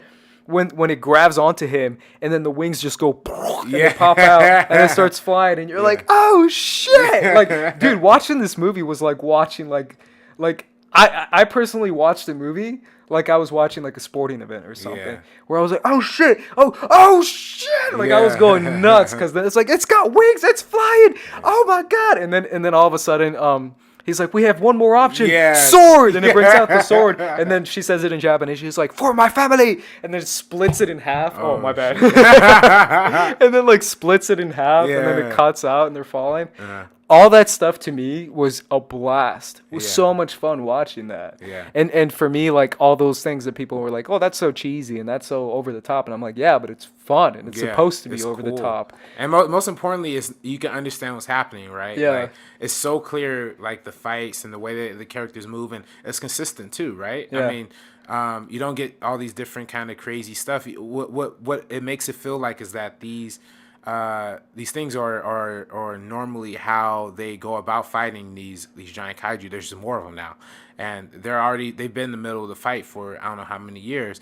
But once this new threat starts to come up, now they're having to face the challenges and kind of unlock a bunch of new things that we hadn't seen before. Absolutely. Even the third act, when Idris Elba gets in the ship and he's fighting off against the final level 5, category 5 kaiju in the underwater, like that scene's great too. And the fact that he like clings onto it and then escapes through the portal with Charlie Hunnam's character. Like all that stuff to me works so well. Like this is such a well-balanced movie as far as first act, second act, third act. And as far as the evolution of a kaiju, right? Where it's like they're sending in different waves and different categories and different level of creatures to test out the defense system of the world, right? Of humanity. Like all that stuff to me worked. Even the Charlie Day stuff with his doctor and the feud that they have going on. Like that stuff worked for me too. And it had the fun balance of over the top humor and serious world threatening moments kind of thing. And I thought it was really cool just from a visual perspective. Again, we talk about practical effects. You know, all the times, of course, when they're outside and they're showing the kaiju and the robots fighting this CGI, but when they're actually inside of the ship, that's all practical. And it looks good. Yeah, it looks beautiful. It looks really good. The way it's lit, the way all of that's happening, it just looks it feels real because you're in with the actors and the characters, and the actors are really going through that. Like they're really being pulled and tugged and messed with the same way they would be if they were actually fighting a giant alien. Sure. So it's tangible. That's also comes to the practical aspect of Guillermo del Toro in creating that. Another thing that this film brings up, and it'll should I save it for Crimson Peak? Well, it comes into Crimson Peak even a little bit more, so I'll probably save it for that. But yeah, I love this movie, and it's one of those things for me that seeing those behind the scenes and seeing Guillermo del Toro talk about everything that he thought behind this movie just made it even better for me, because I'm like, dude, he created a freaking world that's so big. It's not just in this setting, in this moment, in this specific time. It's such a big world that I really wanted to see him direct the second one, because I really like this movie. Like really, I love this movie. And the fact that we're not getting him is a little disappointing, and the fact that trailer was definitely not. I agree with you. Especially someone who's a Pacific Rim fan, and I'm like, oh, that's not Pacific Rim. You know what's funny? You know what's funny? I feel like the Pacific Rim fans like me and you kind of saw that trailer and like, But like the non-fans were like, oh, that looks awesome. Yeah. I'm like, I don't know. Go watch the first one. It's cool. That one doesn't look cool. Yeah. It looked like a giant cartoon. It looked like Power Rangers. Yeah. No, but like the new one. The new one. Yeah. The not good Power Rangers. Anyways, but I still want to see it. And Guillermo del Toro is obviously a producer on it, so maybe it carries over. And Stephen DeKnight, he did the first 2 episodes of Daredevil, right? Yeah, and he did Spartacus, which is again one of my all-time favorite shows. Right. But this movie I think it's such a fun balance of a movie, and it's such a fun movie that works so well, and it has so many different aspects that work well in this movie that thoroughly enjoy it. Yeah. Any other thoughts on it? I mean, it's an awesome movie. I wish more people would have saw it, and those great moments we were talking about, seeing that in the theater was awesome too. Yeah, one more thing I want to say that I forgot to mention was the fact that it did have such a someone who grew up watching. As you can't see it right now in the shop, but I have a Gundam Wing poster. Someone who grew up watching Gundam Wing, as someone who's obsessed with Gundam Wing, as someone who had those Gundam Wing toys, seeing basically a Gundam Wing movie. Like, we haven't seen one, but this was obviously not Gundam Wing, but seeing a Gundam Wing type of movie, and seeing that kind of anime aspect behind the movie. From the lighting too. The lighting is what really sells that influence. Because I always thought, like, damn, why don't more directors kind of adapt that animation style, into but the way, again, going into the way they're lit and shot inside of those ships, that looks something straight out of a Gundam Wing anime. Yeah, so it's nice. It's as someone who's an anime fan, it's a very anime movie, and that's why I liked it so much, because it does have that anime aspect and that giant mech suit kind of anime world feel that I really enjoyed in this movie quite a bit, and that's why, besides everything else I mentioned, that's another reason why it has such a special place in my heart, that I freaking loved. And I love that Guillermo del Toro went there. Like, he went there. He's like, I'm going to go full anime, bro. Because anime, if people think anime is subtle, anime is not subtle. Anime is can be very over the top and very in your face. And that's kind of what Pacific Rim is. All right. Personal question, right? 2014 Godzilla, 2013 Pacific Rim. Which one? Oh, Pacific Rim, dude. Yeah. Are you kidding me? I love Pacific Rim. Okay. Yeah. All right. Yeah, all right. yeah. I respect that. Yeah. I like Godzilla. It's not a bad movie, but Pacific Rim to me is just a blast. It's one of the most fun I've ever had watching a movie. Yeah. It's that good for me. It feels more like a monster movie than the more recent Godzilla fare. Sure.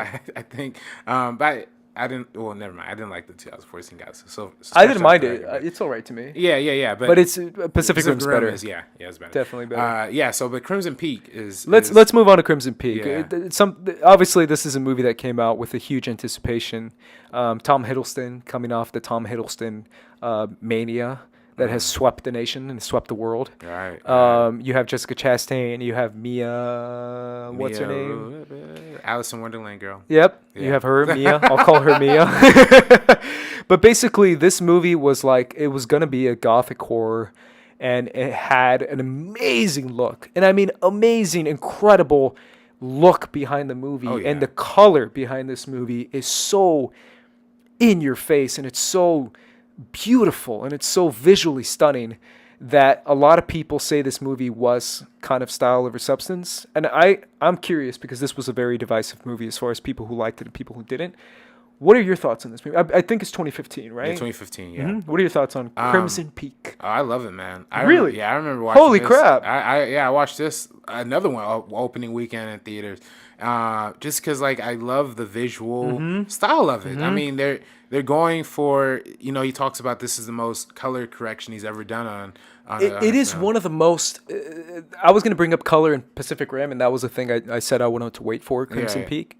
The color in this movie is insane. Yeah. Like, it's insane, dude. As someone who notices the color in different film and the color in production design, it's amazing. It's amazing. But keep going, by the way. Yeah, no, I mean, I totally agree. And, they're going for that old, like, 60s, 70s, like, Hammer horror, like, old horror gothic style. And I think they really do that brilliantly with the way the film is colored, the bright reds, with the really dark and nasty blues, with the creepy, like, purples. I mean, all the different colors that they use in this is, like, very, very head-on, feels real nice, feels like it puts you right in the atmosphere and the tone that they're going for this movie. Speaking of color, I was rewatching Blade 2 with a friend of mine, and that red clay color in this movie, the one that Tom Hiddleston is talking about when he's talking about the red clay, and the color of the ghosts in the movie, you know what color I'm talking about, right? Red, super, crazy, saturated red. Yeah. That, if there's one color to describe Guillermo del Toro as a whole, it's that freaking color. Oh yeah. It's kind of like this one, but it's a little bit more red, kind of like the red that's on my table, but a little bit more red, I guess you could say. But it's kind of in all his films. So there's a hallway scene in Pan's Labyrinth. It's in that. it's in Blade 2 when he's walking through the house that looking for the Reapers. I think it's the above house and above the nightclub. It's obviously all over this movie, but it's basically that color is so beautiful and it's so like it grabs you so much, and that's why I like that he made red is a big theme in all his movies, obviously, with Pacific Rim, with Pan's Labyrinth. Yeah. Even Pan's Labyrinth with that rose that The rose, that and blood too. the Because blood, yeah, absolutely, blood is yeah. blood of Ophelia, and also blood of in this movie. Yeah. Blood. The one shot in this movie that I love is the shot when Mia's dad dies, Jim Beaver. You know what I'm talking about, right? Right, When he right. gets his face smashed in with the skull. in the freaking sink. Yeah. And then yeah. he falls down, and there's the blood and the water washing down at the same Yeah, time. yeah. That is so freaking like, it's jarring because you just saw an old man get his face smashed in. Yeah. But it's also beautiful because you're like, man, that's like Guillermo del Toro in a hole right there. Just Yeah. that shot is just so like colorfully mixed in and colorfully designed as far as the dark person coming in all black, pushing his face against the sink, exploding the head in all blood, and water kind of washing it around in a beautiful shot. Right. That is gorgeous. It's amazing. And the way he uses that in Crimson Peak is genius. Right. It's freaking genius, dude. Right. And especially exploring the themes they're exploring. I mean, obviously, this movie takes a lot from like the the Jane Eyre, the novel, and of course, funny enough, we talked about Beast of No Nation earlier. Cary Fukunaga also directed a Jane Eyre adaptation starring the main star of Crimson Peak, Mia. Wachowski. There we go. Boom. Is boom. it? I don't know. Is it? I'm gonna look it up. All right, Because all I right. keep mispronouncing her name. Right, but she was also in Jane Eyre, and she's in this, which I think is a nice connection. But that whole like gothic romance, like inspired, like the whole relationship with the brother and the Jessica Chastain, and her character, obviously, it all kind of falls in line with like this romance, this dark, seedy undertone with like these horror vibes to it too. So I mean, I know Guillermo del Toro has said in the past that this really wasn't like a direct horror movie. It really is like a gothic romance, and it fits into that square so well because you get a sense for the Victorian kind of era, the style, the costumes. Ooh, it's beautiful. Yeah. It grabs you. It literally takes you in and grabs you in its authenticity and in its texture and its realism, and it's just so freaking good. I love seeing this movie. You caught me watching it as you came in today. Yeah. And I'm just rewatching it. It's just like, damn, that is some like money right there. He put money into that stuff. And I talked to you a little bit about his production design. The production design in this is off the charts. Yeah. Like literally off the charts as far as like how big it is, how beautiful it is, how colorful it is, and how it's so grand in scale, and it takes you in, and it makes you feel like I'm watching something that's real. Like this really took place in this period. It's a period film, and so many period films struggle to incorporate everything that goes into making a period film. But this one really shows you that everything in this movie feels like it came out of that time period. Oh yeah, definitely. And I think especially the way it was photographed, we talked about the color and just the scarce like lighting, the way there's that one beam of light coming through the house with like the snowflakes that will fall through like every now and then, or seemingly like snowflakes, there was so much good in this movie. I mean, I'm surprised. The candle lit and all that. I thought I was gonna fight you on this, man. I was like ready to fight because I kind of like Crimson Peak. I love it, and I feel like a lot of people don't like Crimson Peak. Right, and then like we said, it's inspired by like the Hammer horror like era of that kind of horror film. Especially stuff that is very over the top and very stylized. That kind of makes sense that. I mean, I can get where critics are coming from too. Of course, the style is very heavy in this film, but I just think that the way it's adapting and is taking from its influences and incorporating that into the visual style while also mixing in like this great element of classic literature when we talk about again like Jane Eyre and all that stuff, and the ending outside set in the snow like The Shining kind of takes from that as well. So again.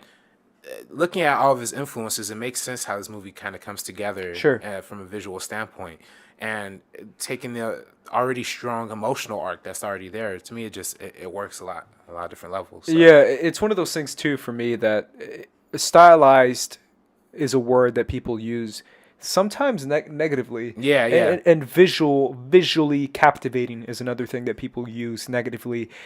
But it's crazy how that's the way it is, considering that film is an art, and the basic premise of art is basically color. And the fact that Guillermo del Toro can literally make a movie essentially about color and just tell you a story through color, right? Where it's such a different way of doing a film and a different way of telling a story, where most people tell stories with dialogue, with plot, and with all that, and he can tell a story using color and using imagery and using visually captivating dresses and suits and production design and houses and stuff that you can only see through a visual eye, and you can only see through overt use of color and use of imagery and all that stuff. That it's such an interesting, different aspect of art that some people, I think, don't get, probably, and that's probably why a lot of people didn't like Crimson Peak. But the fact that he's able to do that, to me, is good enough on its own. It's good enough to stand on its own. Whereas, like, can you stand on a visual, atmospheric tone enough to tell a story? I think you can. If you do it the way a genius like Guillermo del Toro can, yes. If you do it in a way that you're probably not at Guillermo del Toro's level, which most people aren't, then no. But what do you feel as far as like visual storytelling, or visual storytelling in the sense of old school art? I'm talking like basic use of different lighting and different colors. All right. Well, I think it depends on what you go to the movies for too, right? I mean, for me, I go to the movies kind of for the visual stimulation, for the experience, for the sound design, for all the technical elements. But of course, I'm always going to enjoy a great story and a great, great characters in that too. But some people want to see more of like the writing side of it. How strong are these characters? How strong are these people? How strong is the story? And how strong is the acting? I mean, a lot of people go to movies for a lot of different things. But for me, when I watch a Guillermo del Toro movie, especially a movie like this, I get the emotion, I get the sense of dread and the sense of dourness through the visuals, right? And that's largely due to the color, especially in this movie, where the atmosphere is set. Where there'd be like a dark blue kind of lit kind of area, or like when we talking about the red clay, like that kind of dread, that kind of nastiness. You're in that environment just from the way the film looks and it's designed and it's shot. And the way it sounds, I mean, we're not even talking about the sound design in this movie. And that's something that we didn't talk about for Guillermo, who's an amazing expert in sound design. Oh, absolutely. I mean, Pan's Labyrinth has that great moment where she's confronting the giant frog creature. I forget what it's called. yeah. But it just sounds nasty, and then when he like spits himself out, like it just yeah. And Pacific Rim too, and even Blade 2 has like some really nice ways of incorporating the sound elements and all that stuff. So, but yeah, and in this movie, so for me, I get that through the technical aspect. So when people say style over substance, for me, I mean, of course there are movies that are like all style, no, nothing surface, under the surface, talk about Michael Bay or whatever. But with Guillermo del Toro, the style is the substance. They're hand in hand, and I think that's what great filmmakers are capable of doing. And the visual is the story, and the color is the story. He even talked about that in Pacific Rim in the behind the scenes. I don't know if you saw this one or remember him saying this, but he said, I want to tell a story using color. You imagine that? That's how much of an expert he is on color and on visuals, is the fact that he's able to tell you something and make you feel something just through a certain lighting of a different shade of a different color. That is called an artist. That's an artist. And that's what I love about this movie the most, obviously. And the fact that that's kind of what the point of the movie is to take you inside that world using the visual atmospheric sense of the movie. And the tone and the gothic feel of the movie is captivating, to say the least. I Really enjoy that for sure. Yeah. Any last thoughts on Crimson Peak before we jump into questions? No, I mean that's pretty much it. I wish more people would have seen it when it came out. That was a great motion picture. Yeah, and it definitely wasn't cheap. Yeah. This was a movie that had like 3 or 4 people as like its lead cast, and it cost like a lot of money. Well, I mean, look at the stars. I mean, Tom Hiddleston, Jessica Chastain, Miss Mia, whatever her name. Mia Wasikowska. Yeah, there you go.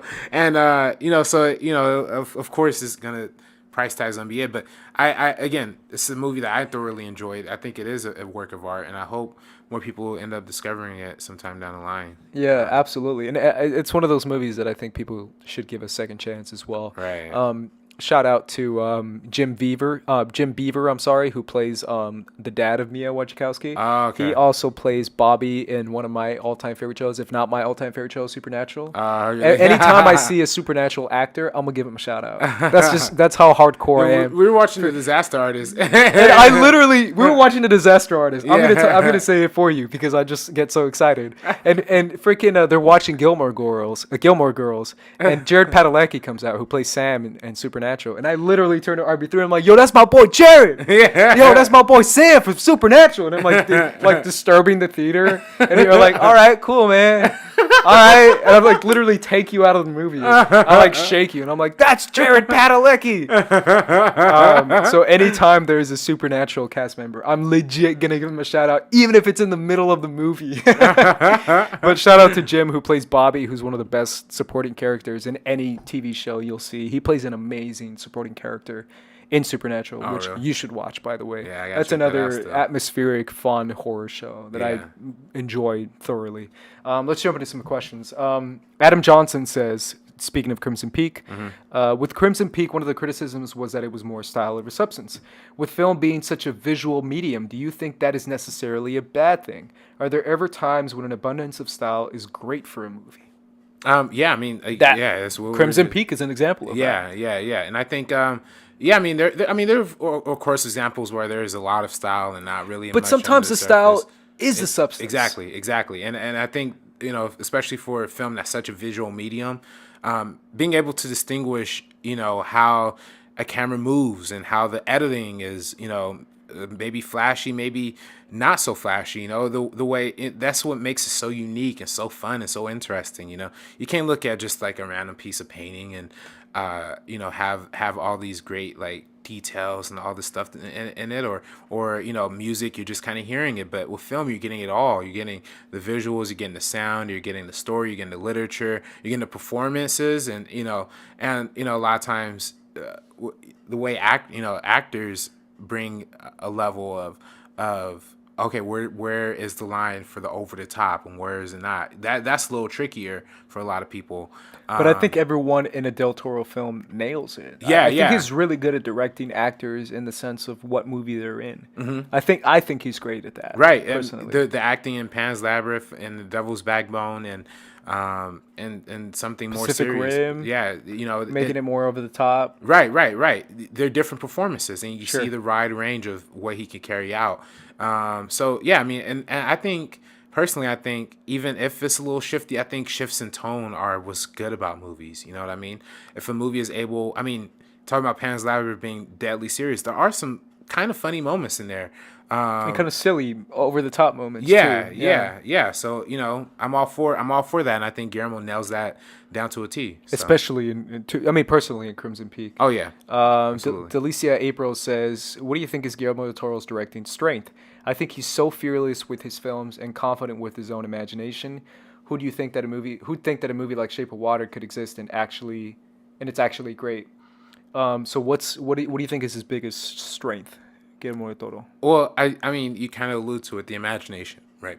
We don't see a lot of directors have such interesting imagery and character designs and creatures and fun aspects to it that a lot of it, you just don't see that a lot, honestly. And I think that he does that really successfully, and it comes from a really strong place of having such a care, attention to detail. Sure. That everything works and feels right. And I think one thing too, and I mentioned this before, the fact that he's creating modern fairy tales, the fact that he's creating like this is this is a new version of a fairy tale, and a fairy tale follows these different types of tropes and themes, and he's making it a different modern version of that, right? Yeah, he's subverting it. Exactly. Yeah. But it's also creating that formula of something that represents something, like I said before, thematic, where it's like this is in your face and it represents this, and this is in your face and it represents this, whether it's fascism and being socially antagonized or being put down or being regarded as different. That's something that always Right. comes up as a theme from Guillermo del Toro's movies, is the fact of someone who's regarded as being different, and how they fight that and how they can represent that in a different thematic way, right? Where that's something that he's so good at expressing in all his movies, that I think that he does so well, is creating that fairy tale mentality and bringing it to kind of a modern era. Right, 100%. And he does that great with obviously Pan's Labyrinth. Yeah. But even Crimson Peak, you can say that's like a different version Oh, of a fairy tale. 100%. Yeah. Chris says, GDT has a number of projects he started to develop, but they never manifested. Which of these scrapped films would you most like to have seen? I think his Shadow of Colossus adaptation could have been the first great video game movie. What do you think? That's what I was gonna say. Oh, really? Yeah. It's good. Talk about it. Yeah. Shadow. Have you played this game or? I haven't. Remind me which one is Shadow of Colossus. It's like I haven't played it in so long, but it's like the giant rock figure. Oh, I think I have heard of this game. Yeah, little kid. Yeah. Yeah, to me, this one of the. It's regarded as one of the best games in recent memory. Oh, it is. It is. It really. I remember playing this on PS2. Man, it's a great game. I think that would have been 100% the first great video, especially considering the mythology that they introduced in this.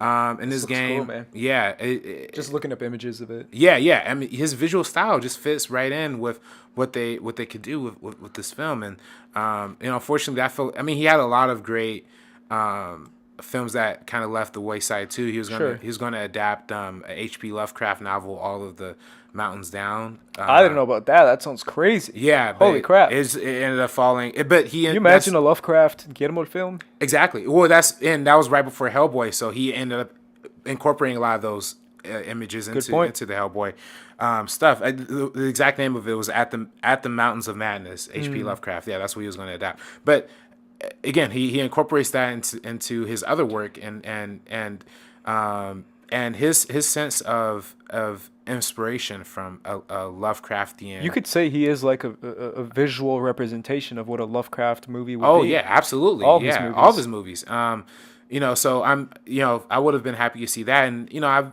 there's always going to be a level of curiosity with the whole Hobbit thing. If you would, the Hobbit one is an interesting one. Yeah. Shout out to the Hobbit movies. Yeah. What about you though? Is there anything that I mentioned it before, but I kind of wanted to see a Pacific Rim 2 directed by Guillermo del Toro. Yeah. He was attached to do it. Like he was gonna do it. But it just didn't fall through, and he asked for too much money, and a bunch of things just didn't work out, and he went on to Shape of Water instead. But I would have liked to have seen a sequel. I'm not a Hellboy 2. I'm sorry, a Pacific Rim 2. Right. That to see him develop, because I think he's great at making sequels. I think that's one of his strong suits, is the fact that he makes great sequels. Yeah. Hellboy 2, both better than the first, in my opinion. Do you think Hellboy 3? What do you think about if that would have happened? Yeah, he was gonna do a Hellboy 3. I forgot about that. Yeah, I think it would have worked out good. I just feel like I'm not as upset about that one because I don't have the biggest connection to Hellboy, but also the fact that I do think that it's an interesting property to put into the hands of someone else. Then again, that release date for the new Hellboy, did you see that? When is it? It's January 9th of 2019 or something like that. And that sounds awful. I know that's such a premature statement to say that a release date can say a lot about a movie, but guess what? A release date can say a lot about a movie. Yeah. Well, and making it in the first or second week of January? Yeah. Oh. That's what I was going to say. It feels like the end of January. I'd be like, oh, that's cool. But beginning, it's a little tough. The second week of... You're still competing against Han Solo? The Han Solo movie? Oh, that's when it comes out? Yeah. See, no, I'm sorry. I'm wrong. Han Solo, they moved it back up to the Avatar sequel that comes The out. Avatar sequel, yeah. But still, I'm like, oh, that just doesn't sound good. Yeah, I'm hoping for the best for that. And I think, David Harbour is a great actor, so hopefully he could pull that off really well. Random Man says, do you think Guillermo del Toro is one of the best visual directors of this era? Yes. Absolutely. And Yeah. I mean, it should be said that he's worked with the same cinematographer on all of his films, if I'm not mistaken, except for Crimson Peak. I think, but all of his other movies besides, I can't think of the DP's name off the top of my head, but like his For Pan's Labyrinth? yeah, Isn't it Guillermo Navarro or Guillermo? I think that's it. Yeah, but I think he shot the majority of his films as well. I think except for Crimson Peak, but he, again, that's part of what it is. I mean, we talked about it with Zack Snyder and Larry Fong. I'm sorry, and Yep. how the DP and director relationship influences a lot of the visual style and substance of a movie. So. Absolutely. One thing I definitely wanted to mention about him too is the fact that everything Guillermo del Toro is a very hands-on director, extremely hands-on. Everything that he green lights and he's allowed, he's the kind of director that we've talked about a lot in this podcast about directors who kind of get pushed around. He's the guy who won't get pushed around.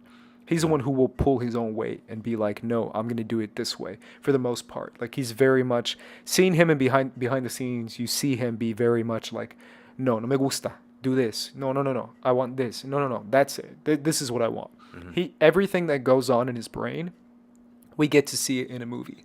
And I think that's what a good filmmaker should do. Right. Is we should see his vision in a movie, and he's able to work with great DPs and work with great production designers and work with great makeup artists, work with great character performers like a Doug Jones or different actors that he puts in all his movies, like a Ron Perlman he puts in all his movies, or different actors that he recycles in all his movies. Right. And he's able to visually create what is going on in his brain. Oh, yeah. Whether it's and if you want to say that that's mainly visual, or if you want to say that that's very surface level, then that's on you. But what I say is that it's very beautiful and it's very interesting and it's very artistically overt and artistically, at the same time, artistically challenging. And it makes you think in a different way. And I think that's so beautiful because he's able to manifest his brain onto the screen. Yeah. And one of the best, he's one of the best at doing that, if that makes any sense. Definitely. Manifesting your actual vision on a screen.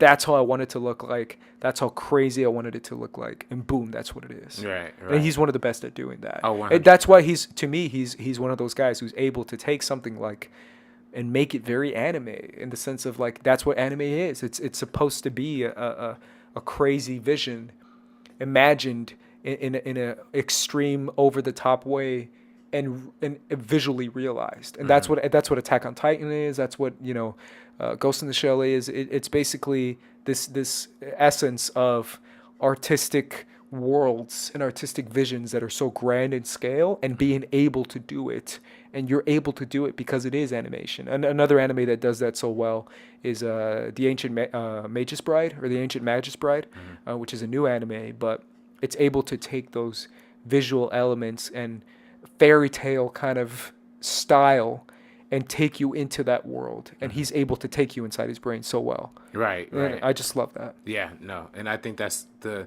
objective of any great filmmaker, is to put you in their perspective and see what they see in the world and how their experiences and how their background and how what they love influence the visual style of their movies and their art and their expression. So Absolutely. Last question. Derp Scary says, does Blade 2 hold up? Hell yeah, it does, bro. Hell yeah.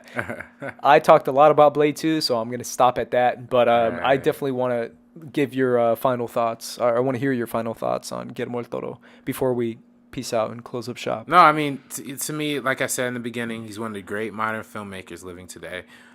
He has proven he could do the quiet, kind of dramatic stuff with Pan's Labyrinth, and of course now Shape of Water. But you can also do the big budget, exciting stuff like Pacific Rim and the Hellboys and the Blades and all that stuff.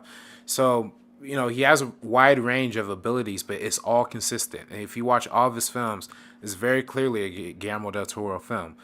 Even something like Pacific Rim, which could have easily been compromised by like a bunch of studios and how they want it to look and all this stuff. But no, it's his visuals, it's his style, and you feel that all through the picture. And most importantly, in his movies, you could feel like the love and the passion and the energy behind all of his films too. And going again back to the opening when we're talking about the themes that he represents, the way he's, talking about how personal tragedy influences a character's manifestation of the world and of the societal issues that they're dealing with. Again, we talked about the Devil's Backbone with the Civil War, and same thing with Pan's Labyrinth, but even in something like Pacific Rim with the societal conflicts of the international relations and how that collides into a microcosm of these people kind of having a tough time interacting with each other. And, Charlie Hunnam's getting into fights, but then they have to team back up together to fight these giant kaijus. And in Crimson Peak, obviously, the issue of feminism and how that influences, the Jessica Chastain's character and with Mia Wasikowski's character. So to me, it's so interesting. It's so vibrant and effective how the social commentary comes into his films.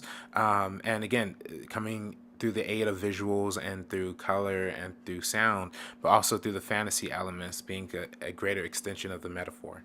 So, And he's able to create certain images that stick with you so well. That's the thing that sticks out to me the most, is the fact that it's images that will stay with me forever, pretty much. Yeah. Whether it be in Crimson Peak or in Pan's Labyrinth, or even dude, I haven't even seen Shape of Water yet. I'm so pumped to see it this week.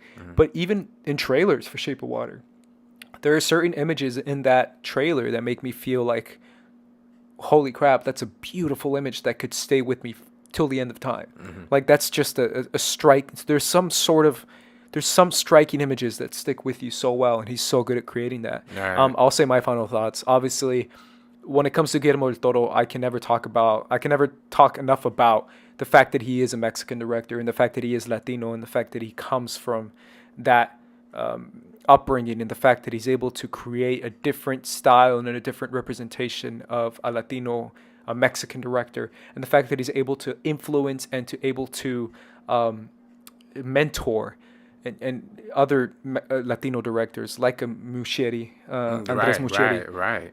from Argentina, and who Guillermo del Toro's heart and his love for creative Latinos is able to influence someone like Andres to make an It movie that is probably going to be my top 10 favorite of the year this year. That's how much I love the new It movie, and the fact that comes from a mentorship of a Guillermo del Toro. That to me should say a million words about him. Not just the movies you make, and not just the type of images you're able to create, but the type of people you're able to influence in order to make their vision come true. Right. That's what a good inspiration does. That's what a good mentor does, is the fact that they're able to find other talent and to help them realize their talent in a big level, which is what he did with Muschietti and It. And that to me speaks volumes of Guillermo del Toro. The fact that he's able to influence these new upcoming Latino directors and upcoming Mexican and Latino filmmakers, and the fact that he's able to create his world and his vision in a way that's very captivating to the human eye, in a way that's just absolutely beautiful and striking, and it, like I said before, that will stay with you forever. That to me is always going to be the best part of him. Right. And the fact that you can see his heart on the screen. Not just his mind on the screen, but also his heart on the screen, if that makes any sense. Yeah. With his passion, with his thoughts on different themes and different, aspects of society. Right. You talk about influences real quick. Like, without Guillermo del Toro, there probably wouldn't be like this explosion of like Lovecraftian stuff that we see now. I mean, before Hellboy and before Pan's Labyrinth, we didn't see a lot of the big alien creatures with the tentacles and multiple legs and all that.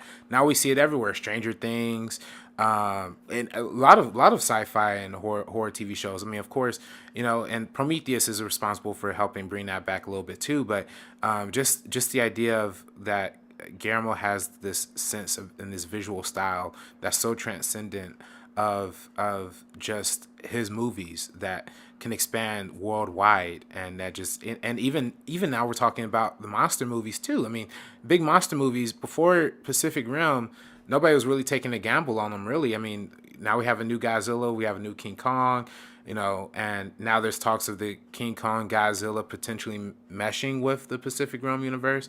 So I think that's all really interesting and fascinating. And of course, we're going to get to an Alfonso Cuarón episode later, and and you're into episode at a later date. But all of these great international filmmakers coming into the American landscape and adding something new and new perspective to the cinema that we enjoy and we consume is always the best to me. So. Yeah, absolutely, and it's so important to get that Latino perspective, and I love that if we don't get it as much in front of the camera, because to be honest, we don't, as far as actors wise or representation as far as characters wise, at least we can get it behind the camera, and we can get it in the biggest stage of them all, which is in the box office and in the award shows. Yeah. So if we can get a Guillermo del Toro an Oscar, I would love it. If we can get more Latino directors the kind of attention that we give other directors, that to me is beautiful, because it showcases the different talent and diversity and the beauty of diversity, because with diversity comes these new visions and these new appreciations for different artistic visions. Yeah, even with animated shows like Troll Hunters? Troll Hunters, yes. And Book of Life that he produced as well. So Troll Hunters and Book of Life, both movies and television shows that has a strong Latin influence, I should say. Mm-hmm. I think that's really brilliant as well. And now we see Coco in theaters too, that I mentioned before. Right, and Coco talks about it. It talks about the art from Mexico being so unique and so different, and coming from different worlds, whether it be art and painting, art and music, art in our costumes and our designs and our visions, and art and culture. Art that's ingrained within the culture of Mexico or in the culture of Latinos is beautiful, and it's something that should be given a spotlight, and it should be given something that should be seen to all over the world, and it's being seen and being consumed by all over the world in such a appreciative way right now with Coco. Right. Coco is being consumed in a way that people are saying that's really cool, no matter if you're black, white, Asian, or Hispanic. It's cool no matter what. But the fact that we give it a chance to be seen by everyone is the important thing. Right. So obviously, guys, we want to hear your thoughts. So leave us your comments down below. What's your favorite Guillermo del Toro film? What do you think about his movies? What do you think about his visual representation, his use of color, and the types of themes that he's able to hit upon? Let us know in the comments down below, guys. That was our episode of The Meaning of Podcast. I am Ace. This is RB3. And we will see you guys next time. We're peacing out.